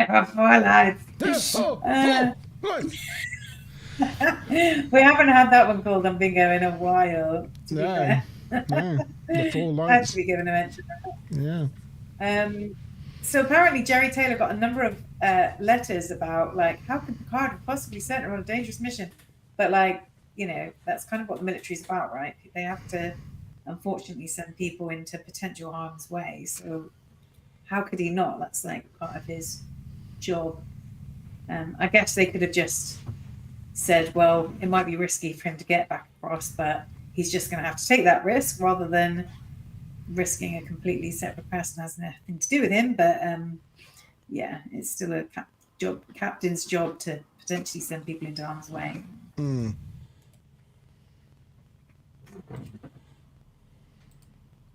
That's all I had. Was that all the trivs? We've had the answers, so I can put them up on the spinny wheel. Put up on the spinning wheel. Right. Yeah, I take it was DNA, right? Yeah. DNA. That's what everybody said. It was DNA. Oh, was that everybody again on the? I didn't need to take everybody off, did I? That's everybody back on again. Oh, that sounds like DNA. DNA. It does. Yeah, I'm not missing anybody, am I? No. Okay, I'm spinning the wheel. Do do do do do do do do do do do do do do do do do. It's Tommy. It's our second one for you this evening, Tommy. Hey, I think it's your first. Is that your first this evening? Yeah.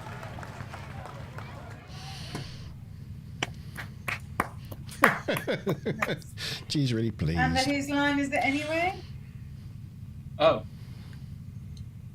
A lot of people put 5. We had Picard, Rutherford, Boric, and Torek. So we had. Well, I'm The imagining only it's person who either got it right was Stuplum. It was Worf. Worf, was it? Well, It was He said it in the briefing. It was in the observation lounge, wasn't it, during the briefing?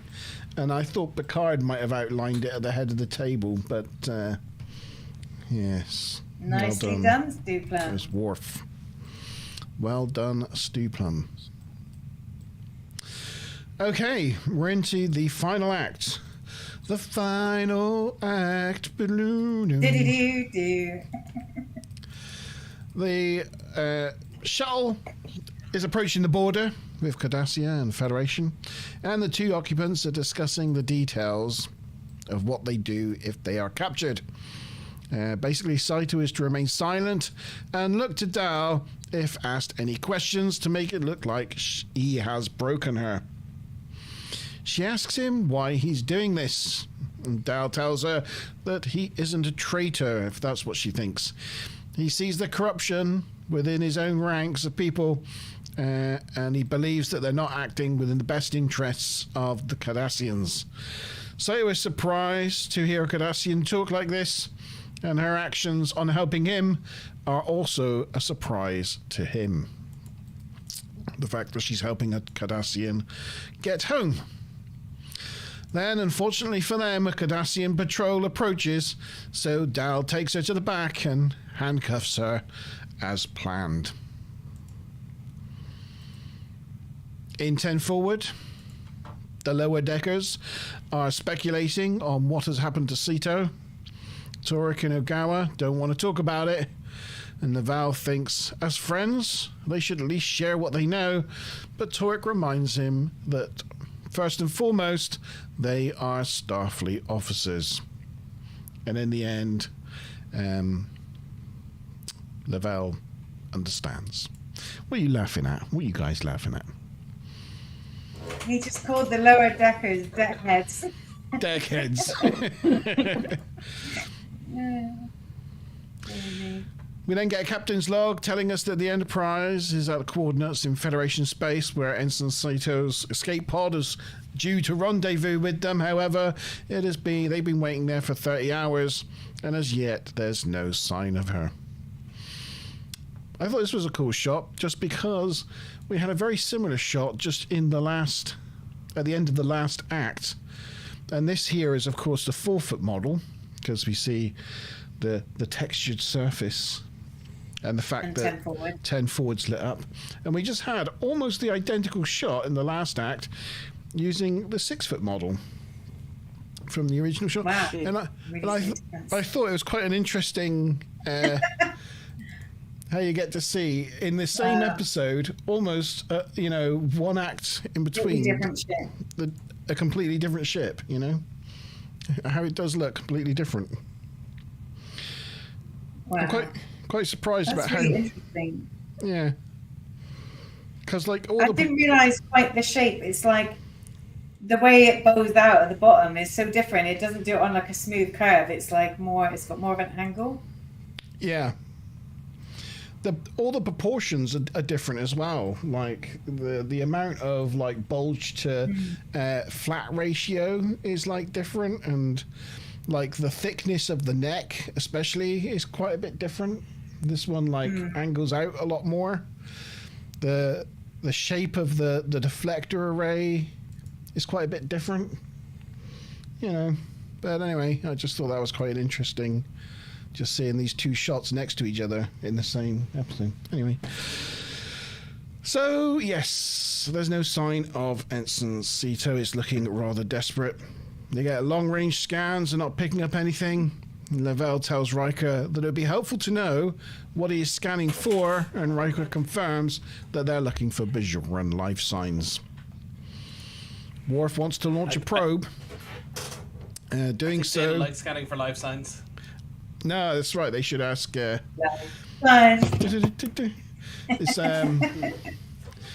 was Ensign G there scanning using the console in the background there. It's very good, G.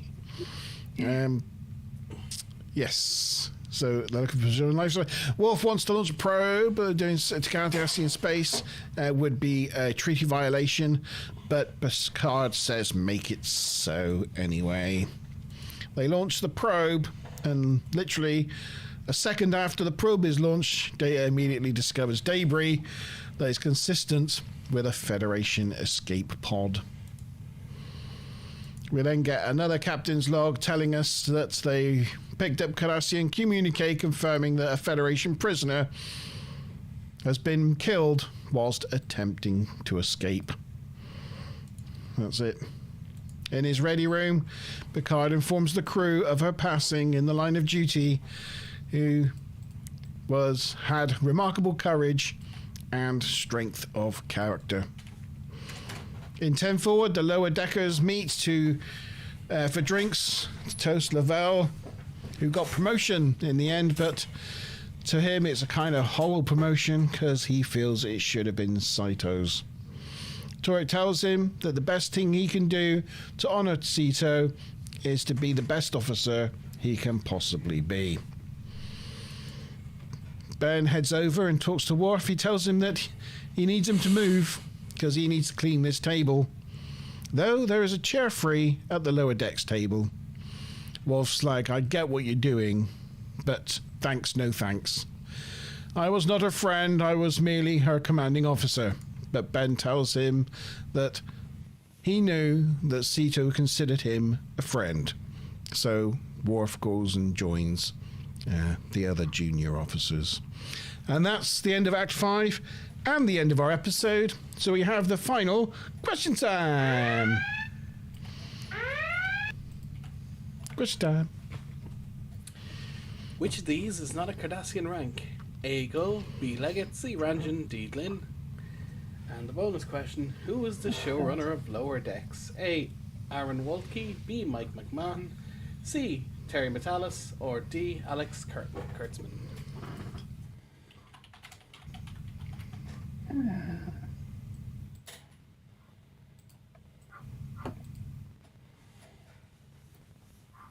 don't know between C and D. This is showrunner of Lower Decks. I mean, this episode or the... No, the show. The series. Lower Decks.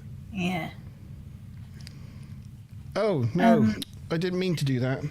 I made a mistake. You didn't want to do that. I didn't want to do that. I don't know. I'm going to have to guess. Oh, no. I may be wrong on that one as well. Oh, I'm going to stick with it. I don't know. Okay. Right, Act 5. What do we got? Oh, did you notice when Lavelle came into the room, he was the last one to sit at the table before Worf? Did you notice how he got onto his chair? No. No. Oh, he pulled a bit of a Riker maneuver. Oh, did he do a Riker maneuver, did he? He did, yeah. Riker Star. It was. He did a bit of a Riker-style chair mount. In earlier drafts of the script, Saito's death was going to be a bit more ambiguous, but I mean, they still left it like they heard a report that she'd died, but there were no remains found or anything like that. But anyway, it was going to be a lot more ambiguous, and they were talking about possibly bringing her back. And originally, there was some objections to it, but after the episode, like, it was so good that, you know, they were all open to the idea, and they were going to put an episode into Deep Space Nine that would have had the discovery of her possibly at, like, in Cardassian prison, and how you know the Deep Space Nine folks go and sort of find her. They never ended up doing it, but they used a similar premise in the episode Hard Time. Yeah, Michael Pillar said that everybody was really happy, you know, with her. They really wanted to get it done, but Echevarria said there was a lot of talk about it, but they actually never ended up bringing her back. But it was a bit of a shame. And then the final bit is interesting. It'd be good to get Tavi and Sean's views. Oh, sorry, and Time Lords if he was in chat. But at various points in time, people are referred to as the commanding officer. Like Worf just said there that he was Saito's commanding officer, and you know, I think like Beverly's, you know, might be referred to as Agawa's commanding officer, and things like that. You know, so this term commanding officer, it seems to be used to mean like manager or boss or supervisor or whatever. But on Navy ships, I believe, or possibly in other branches of the military, I'm not sure, but Starfleet usually most sort of emulates Navy type things. Usually the commanding officer is the captain. It's not like there's lots of different commanding officers depending on the department. There is only one CO that everybody else reports into, but I don't know if that is a true goof or not, or maybe different branches of the military are different. I'm not sure. We thought it sounded like maybe it wasn't true, and then we asked Chris, my partner, who's the ex-Marine, and he said, yeah, on a ship there is only one CO, but if you're like a Marine platoon on a ship, you'll have your own Marine CO. But in terms of all the Navy personnel on that ship, there would only be one CO. But yeah, I don't know if Tavi has anything to weigh in with her experience. Unfortunately, we lost our Time Lord, so he can't give us the U.S. Marines view on that. But I mean, I mean, he's a department head, so she does answer to him. But I mean, yeah, I would think the commanding officer would be the captain or the most senior on the ship. I would think would be correct. Ours was for Air Force more chain of command, so I don't recall them ever saying commanding officer because that implies your commission. But my sergeant, I wouldn't refer to him as my commanding officer. It'd just be my sergeant or something. It's like a more common thing, I think, maybe here then, because they often get shortened to the CO. Who's the CO? But yeah, okay, interesting. Maybe it's more of a British Navy thing then. Maybe. Cool.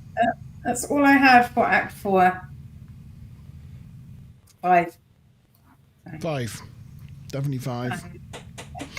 Do we have a final? Whose lines anyway?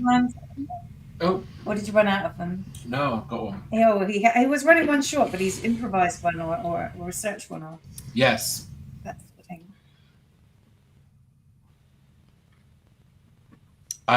I've come to think of you as a friend.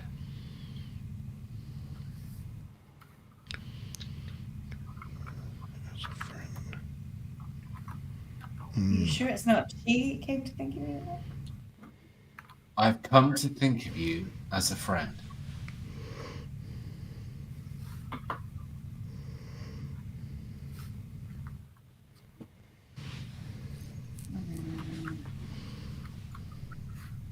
Oh, you got it, Monty. But if I was to answer now, I would just be copying it. You can do that. It's allowed. Yeah. Spider's got any? Well, should we do the answers to the other questions now? Go on then. We've got a variety. We've got CC, CB, DC, BC, CD, and DC. Some of those are probably repeats, but there are quite a lot of different combinations there. Yeah, I meant CB, not CC. I don't know why I said C to begin with. But... You did see. Oh yeah, you said CC then CB. Yeah, It's CC. C and D. Is it? That's what G-Star says. Alex Kurtzman is a showrunner. I wouldn't have thought so. I could be wrong. Well, he's more or less in charge of all of it. Yeah, he's the big boss. But he was showrunner on Discovery, or maybe he still is. Terry McAllis is Picard. Yeah. Aaron Walke is Prodigy. A lovely guy, very active on Twitter, and you can just chat to him and ask him questions. I've met him one day.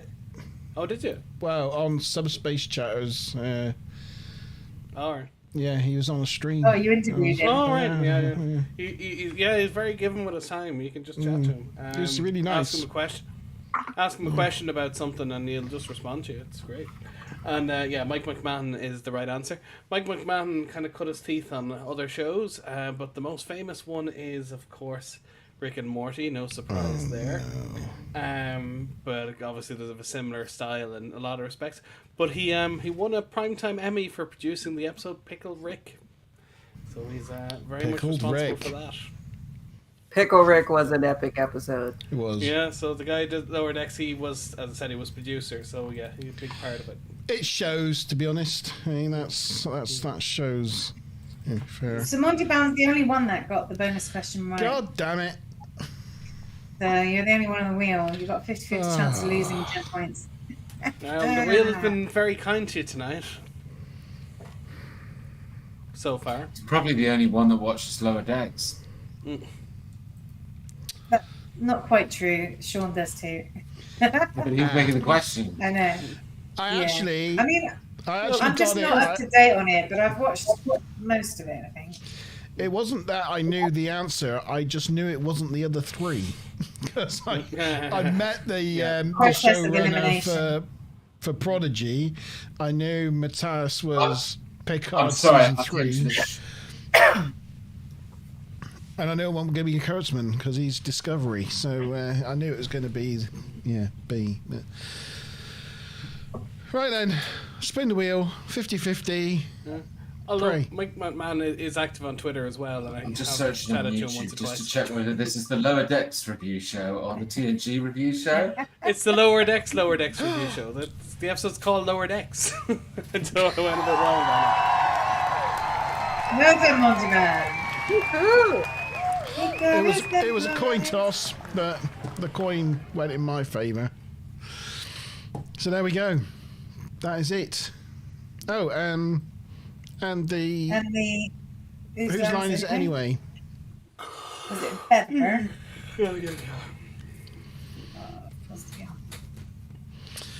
Was it Beverly?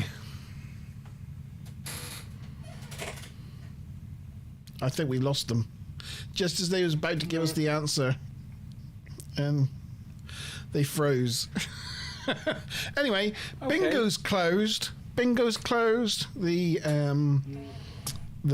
quiz is closed, so everybody can start counting up the points and seeing what you would have won.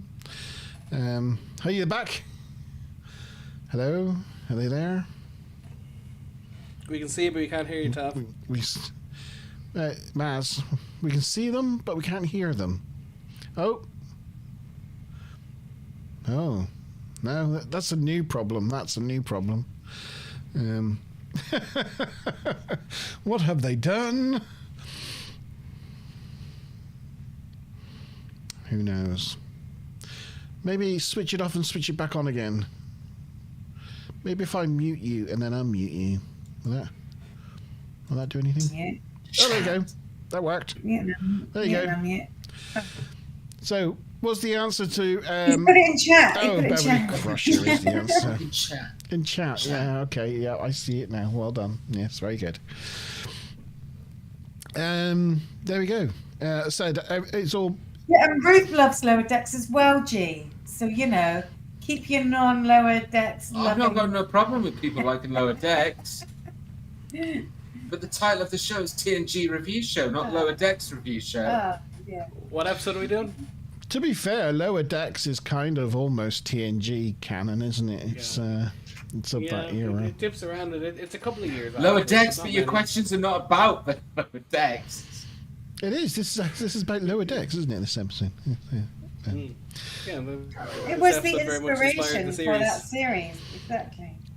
Watching this back again now, after watching Lower Decks, I can see how the inspiration, how it's just reminded me like how much inspiration Lower Decks took from this episode. Yeah, it's quite funny, really. What was the Cardassian rank answer then? Ranjan C. It was that's like a Bajoran priest. It's the lowest ranking priest or brother or no. It's religious rank. 4 people got that right, I think, which will make difference to the scores, I think. Yes, I got it, and G got it, Stu Plum got it, and Tubby got it. I definitely didn't. Ruth didn't. Okay. Did the beard get it right? It's a question about TNG, so of course got it right. You saw on your, I think on G's benefit, if you haven't already, we need to do the trivia to, oh no, we've already done the bingo, haven't we? Did you do a trivia to, what is it, trivia to, I can't remember what it's called now. You're on mute. To Stun? Yeah, trivia to Stun. Did you do that one already? Yeah.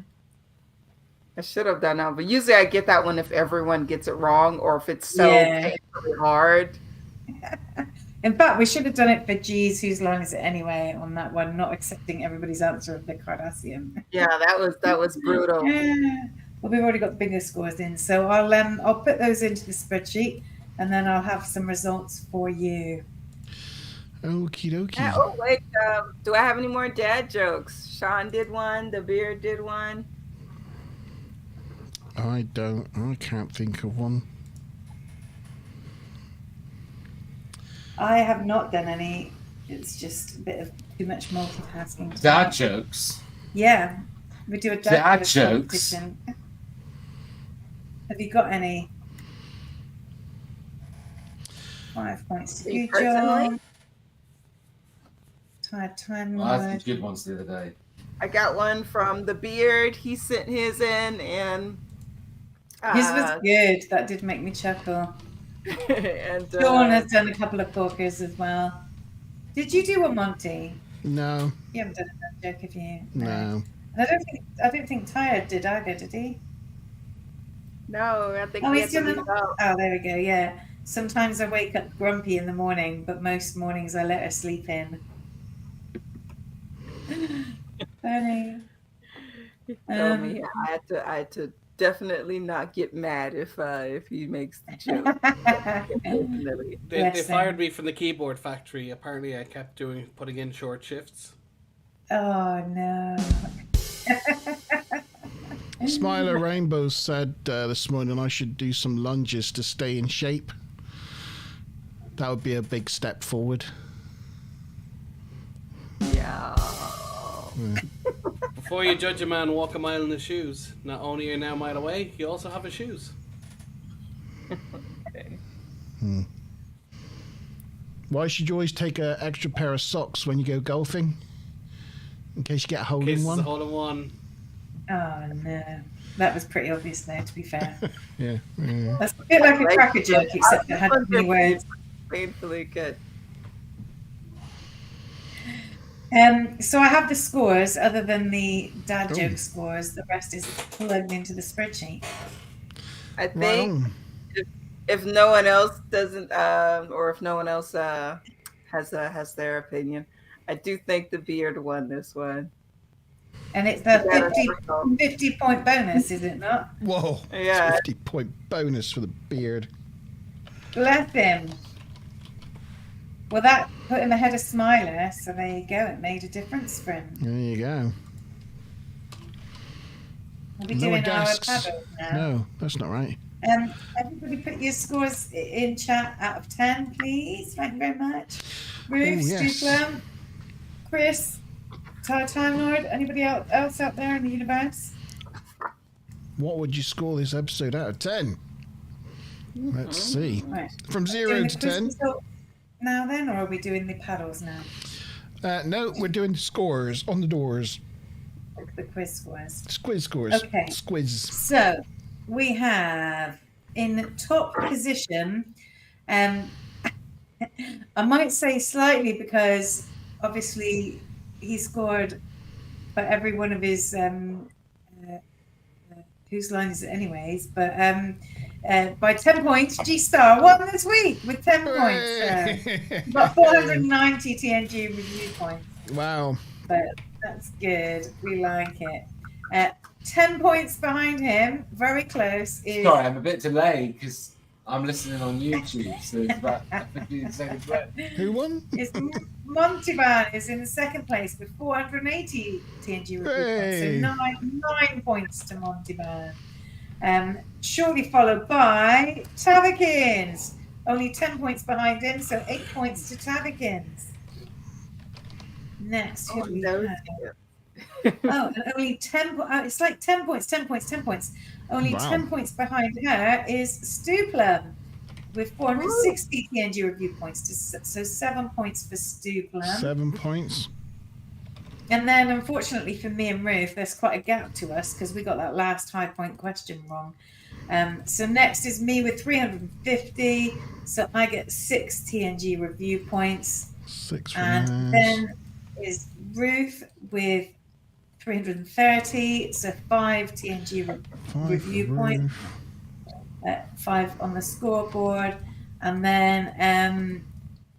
then we've got Gujon, who got 55 points with a bit of bingo and a bit of his dad joke magic. So 4 points to Gujon or Mr. Tavikins. And then finally, joint between Gujon and Time Lord was 55 points. So they get 4 points each, in fact. And then finally we have Smiler with some bingo points. So she gets 2 points on the board. 2 points. Yes, indeed. There we go. It does make a little bit of difference on the top because I've jumped up into second place. Oh, amazing. That does make a difference. I think that's the highest I've ever been.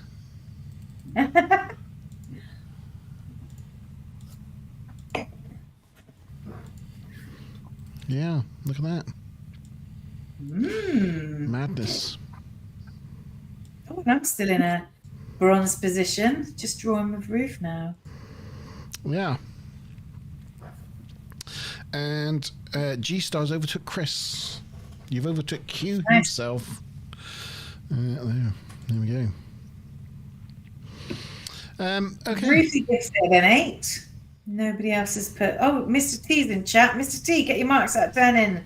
And Stuplan, get your marks out of 10 in. Yeah.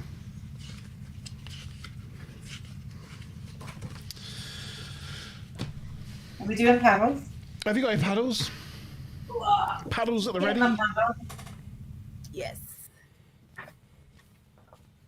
I might have just flashed my paddle. How rude. No. Right, ready? 3, 2, 1. Yeah, come here. Oh. 9, 10, 9, 9, 3. The Craig Revel Horwood of TNG Review Show is back. He's back. 9, 10, 9, 9. Luckily, Being contrary. yeah. Sometimes likes to be. I've got a very strong reason for my 3. Okay. What's the average audience score, including G's 3? We got have 10 from Stupin, an 8 from Ruth, a 3 from G, 7 from Tabbykins, Mr. Tabbykins. and that makes an average of exactly 7. Exactly 7. 7.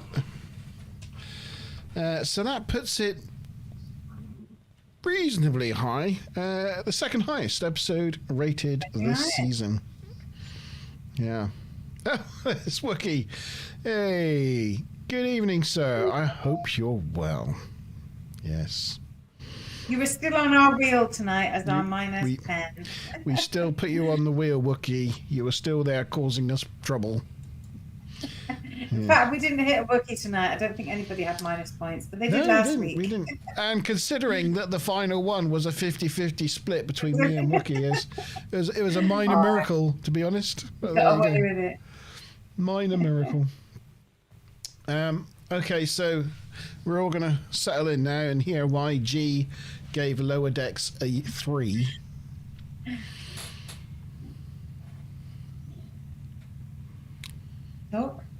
Oh, you're still running behind. They want to know why you gave it a 3. Okay, so You need to click live or something. Yeah, there you go. it's just like the reason why I gave it a 3 is because with a lot of my scoring, I've always. No, it's too close. So The reason why I gave it a 3 is because a lot of my scoring, I've always done it based on partly based on my initial reaction to the episode, a memory of when I ever first watched it. And with this episode, all I can recall thinking is knowing by this point that Star Trek was coming to an end. And we were a few episodes away from the end because it was already publicized that it wasn't going to continue after season 7. And so I felt that this was a waste of time episode. I didn't need to know about these new characters. I didn't need to know about something that wasn't going to go forward with anything. At first, I thought that maybe it was a good idea if they were thinking about trying to build another franchise and another crew to go on to the future, but it was keenly obvious that it wasn't about that. And I felt that because this is in the last 8 episodes of the program ever, it was the wrong time. If they'd done this in season 5 or season 4, maybe it would have landed better with me. But all I remember is this, like, that was a waste of an episode. That's what I remember feeling when I watched it the first time. Yeah. Sorry.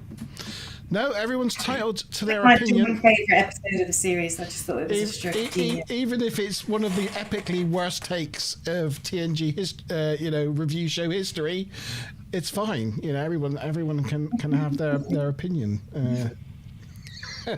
Even legendly awful ones. And, Maz, you gave it a 10, so I think that's a very valid opinion. Yeah, no, it's very valid. It's very valid.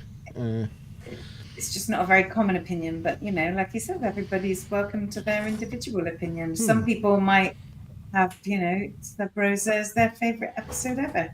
Yeah. Some people love it. Some people love Picard, or whatever. But it's each to their own, isn't it? Yeah. For me, it's so far like my joint favourite episode this season, I think. So, I loved it. I thought it was original. I think, and especially in a series where they seem to be running out of ideas, I felt it was really original. But also the extras in this, they really took a starring role, and I just feel like that came through, really strongly. That usually the extras you get like sort of substandard types, but they were just so charismatic, and I just really enjoyed it. I thought it was fresh, original, and it inspired a whole other series. That's how good it was, basically. I was just looking on IMDb. It got an 8.7 out of 10 in terms of the public vote. So ours is, what is ours? 8.8. 8.8. So, yeah, that's almost perfect according to the mass populace out there. Yeah. So I was just reading back over the comments. I think Wookie said he's late because he was helping someone try to sell something online. Martin McFly hoverboard. A Michael J. Fox floater. There you go. It's the weird and wonderful world of Wookie. You can't give it a minus score of 28 now. It's from 0 to 10, unfortunately. Yeah. And you were too late. You've already done it. It's already gone now. Minus. It's gone. Not happening. Yeah. Michael J. Fox mightn't do acting anymore, but he makes some great milkshakes. Sean. Naughty Sean. Twan was giving it an 8, so that's fairly in keeping with our score. Yeah. I could add it, but it's literally just going to make it a 7.3 or a 2.5 or something. So that would still be a 7. Tavikins, you're 9. Why did you give it a 9? I thought it was a very well wrapped up episode. They didn't go too far out. They didn't write a bunch of B and C plots that didn't go well together. I think the one here went very well together. And with each character for a short episode, they gave you a very in-depth character arc or a quick moment with each one of these characters without it being overwhelming. And of course, with that, they had to use, prior ones. But I think it was a very good use of a prior character, especially being one of the cadets from that infamous episode. And the ending was very bittersweet. I know, it doesn't prove that plot armor takes care of everyone, but it was very heartbreaking and sudden, which is very much what being in the real military is like. Just very suddenly, somebody might catch a bullet and they're just not there the next day. Like, no. Yeah. Duflin said he found the ending really sad, and I agreed. Yeah. And I remember some moments I had because I used to work in the port mortuary. So all of the fallen soldiers came to Dover Air Force Base where I was stationed. And I remember sometimes, it's very surreal because you'll see, these people coming home who aren't making it back the way they hope to.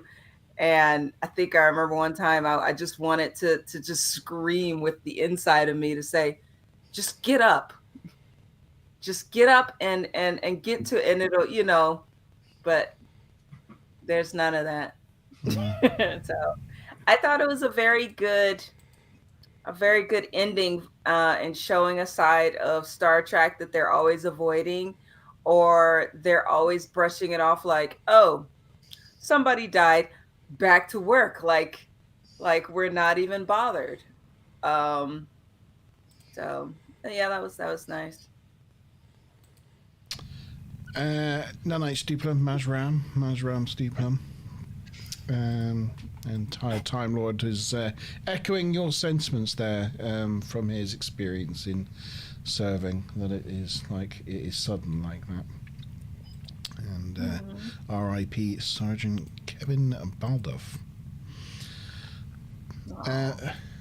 Sean, you gave it a 9. Why? Because it's German for no. 9. Yeah. Yeah, anyway, took a German girl home the other night and decided to try. Normally I get my women to score me out of 10, and I tried for anal and she kept shouting 9, 9, 9. Highest score I've ever got. It's just a great episode. The little bit of a plot hole with Sito, why she went over, how the whole sending her over the border was supposed to work, knocks it down for me. But yeah, I say it's inconsequential. I quite like the fact it's inconsequential, but it's just fleshing out the whole ship, and that, you know, it's showing that there's people other than the crew, you know, that the bridge crew there, that there's people working in all these little jobs, even a waiter, you know, just that, yeah, they have a life, they work their shifts, they go off, they do things, you know. So I just enjoy that it makes the whole universe richer, knowing that there's these people just milling about. And I really loved the poker scene where it was like flicking between the upper decks and lower decks and seeing the parallels and the interplay with the conversation. Oh, just so well written. So much more kind of dynamic direction and scripting than what you're used to seeing from Trek. Just really, really impressed with that. It was almost like some of the sentences carried on, wasn't it? You know? Yeah, yeah, exactly. It's like a little, yeah, it was brilliant. Loved it. Yes. Wookiee, yes, Biff's floater was definitely bigger than Marty's floater. It was pointier as well. It's very pointy. I have to agree with you guys on a lot of those things. Well, apart from G, of course, but I thought it was the unique perspective on seeing how our heroes look and act from a ensign's point of view, from another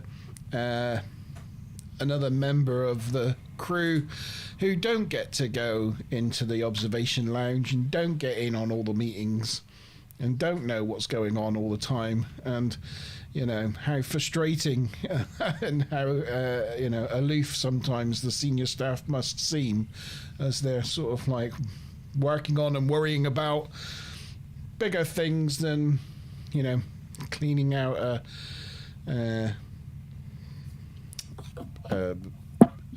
Jeffrey's tube or whatever it is that they've got to do that day. And I think, as Sean said there, I love the way it fleshed out. It makes the Enterprise feel more lived in and more real. And I think that sort of then adds texture to the whole TNG series. And when you see these places, it makes the whole place just feel more real. And I think it's a really important episode from that point of view.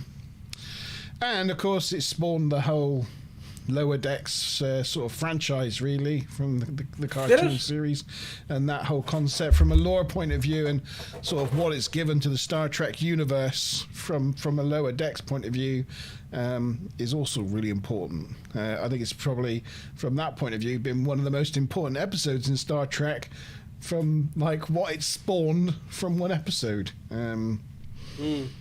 But yes. But I didn't give it a 10 just because I did feel that I didn't quite believe that sending her off on her own to get a Cardassian back to his space was a good plan, a believable plan. And I just feel there was a missed opportunity. Yes, they found debris. Yes, Cardassian sent a communique saying they killed an officer. But there could have been a follow-up to this, you know, where we found her in Deep Space Nine some years later in a hole somewhere, you know, where she'd been brutally tortured, or they'd found her and she'd been turned by the Cardassians and was now a Cardassian operative. Or there was definitely, I think, a lot of scope to take her character further without her just being killed off like that. Though I do think killing her off was very impactful and worked for that one episode. They could have reintroduced her in a future storyline and took her whole thing a lot further. Yeah. And they meant to. Yeah. You know, they did mean to and intend to, but they just didn't get around to it. It's unfortunate. I was just going to say, the other one that bugs me is Thomas Riker. We're going to get you out of that prison cell, Thomas, I promise. And, we never hear from him again. I mean, and we obviously had Picard and Riker talking about family and stuff, and we know the Romulan, the Cardassian Union collapsed, so it should have been easy enough to get him out of prison when that happened, and we signed all their treaties. I was like, no, never hear from him again. Just Yeah. Wiki reckons they should have reintroduced her as a Gorn. Yeah, that's definitely yeah. But I imagine Picard season 3 that you had Will Riker, and then someone shoots at him, and he goes, "I finally got you, Riker," and then the other Riker comes around the corner and shoots the guy and goes, "Yeah, but you didn't get me," you know. And they just reintroduced him. You had 2 Rikers. Would have been good, but no, none. Yeah. So there we go.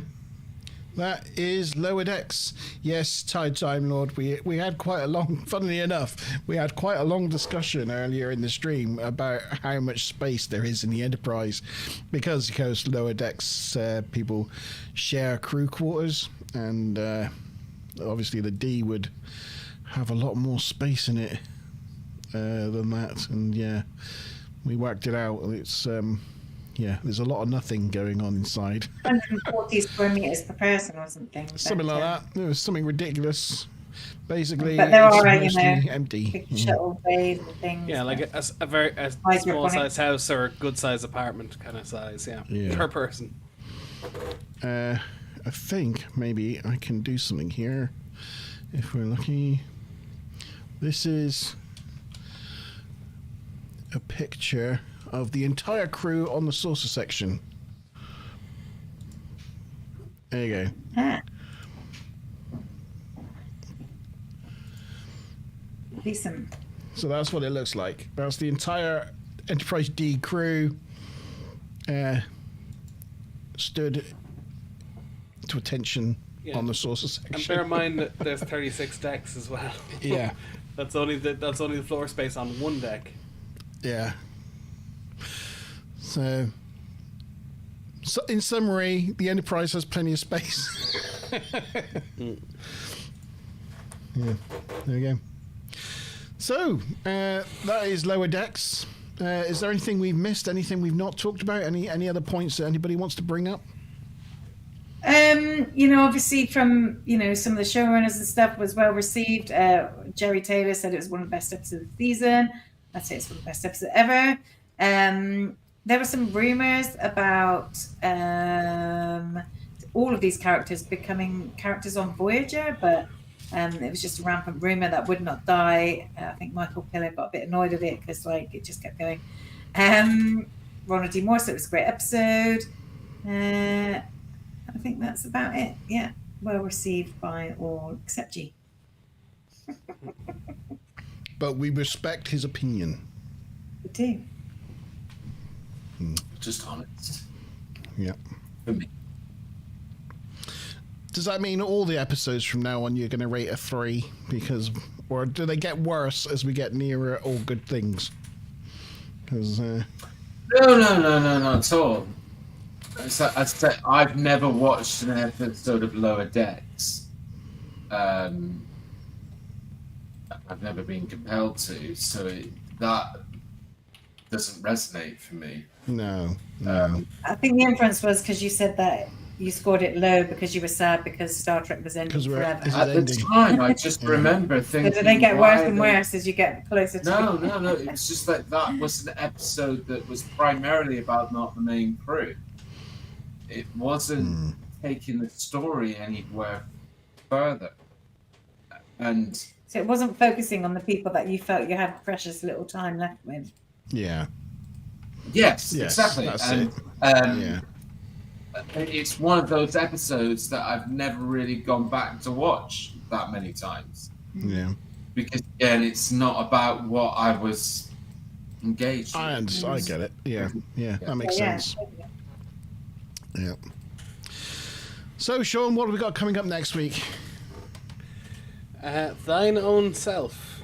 Thine Own Self. A data episode. He kind of gets memory loss on a planet, on a little village, and he has some interesting metal. The radioactive metal, which they're able to read it in standard English letters, radioactive for some reason, without any problems. I mean, if you showed me some Greek letters, I wouldn't be able to tell you how to pronounce them.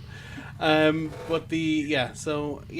he goes to a planet, loses his memory, and they turn on him like several other data episodes and Nemesis. But we'll get into that next week. Cool. Time Lord is talking about the fact that he's got some more shorts coming up, and he's got Monty and Sean's name dropped in his latest Treks. Hey! And he needed a name for a captain, so he's gone with Captain Monty Van. So he's that's good. And then also he says he'll join us next week if that's okay. Yes. And I'll be on a train back from London next Wednesday, so I will not necessarily be here. So TTL can take my place. Wonderful. It's a shame I love that episode. It's a bummer that I'm not going to be on for it. Tired Time Lord, you're going to have to brush up on your trivia and goofs. And maybe you can take the trivia and goofs job. I'll add your name to the credits, to the intro. Yeah. Brilliant. Okay, well, that's been fun. It's been a fun episode to go over and discuss. Thank you to my co-host G from the Underground Paradox, to Mazma Bob, to Chief Sean and Lieutenant Commander Tavikins. And thank you for bringing the Whose Line Is Anyway, G. And we'll join you next week for another episode of Star Trek Next Generation. Cheers. Cheers.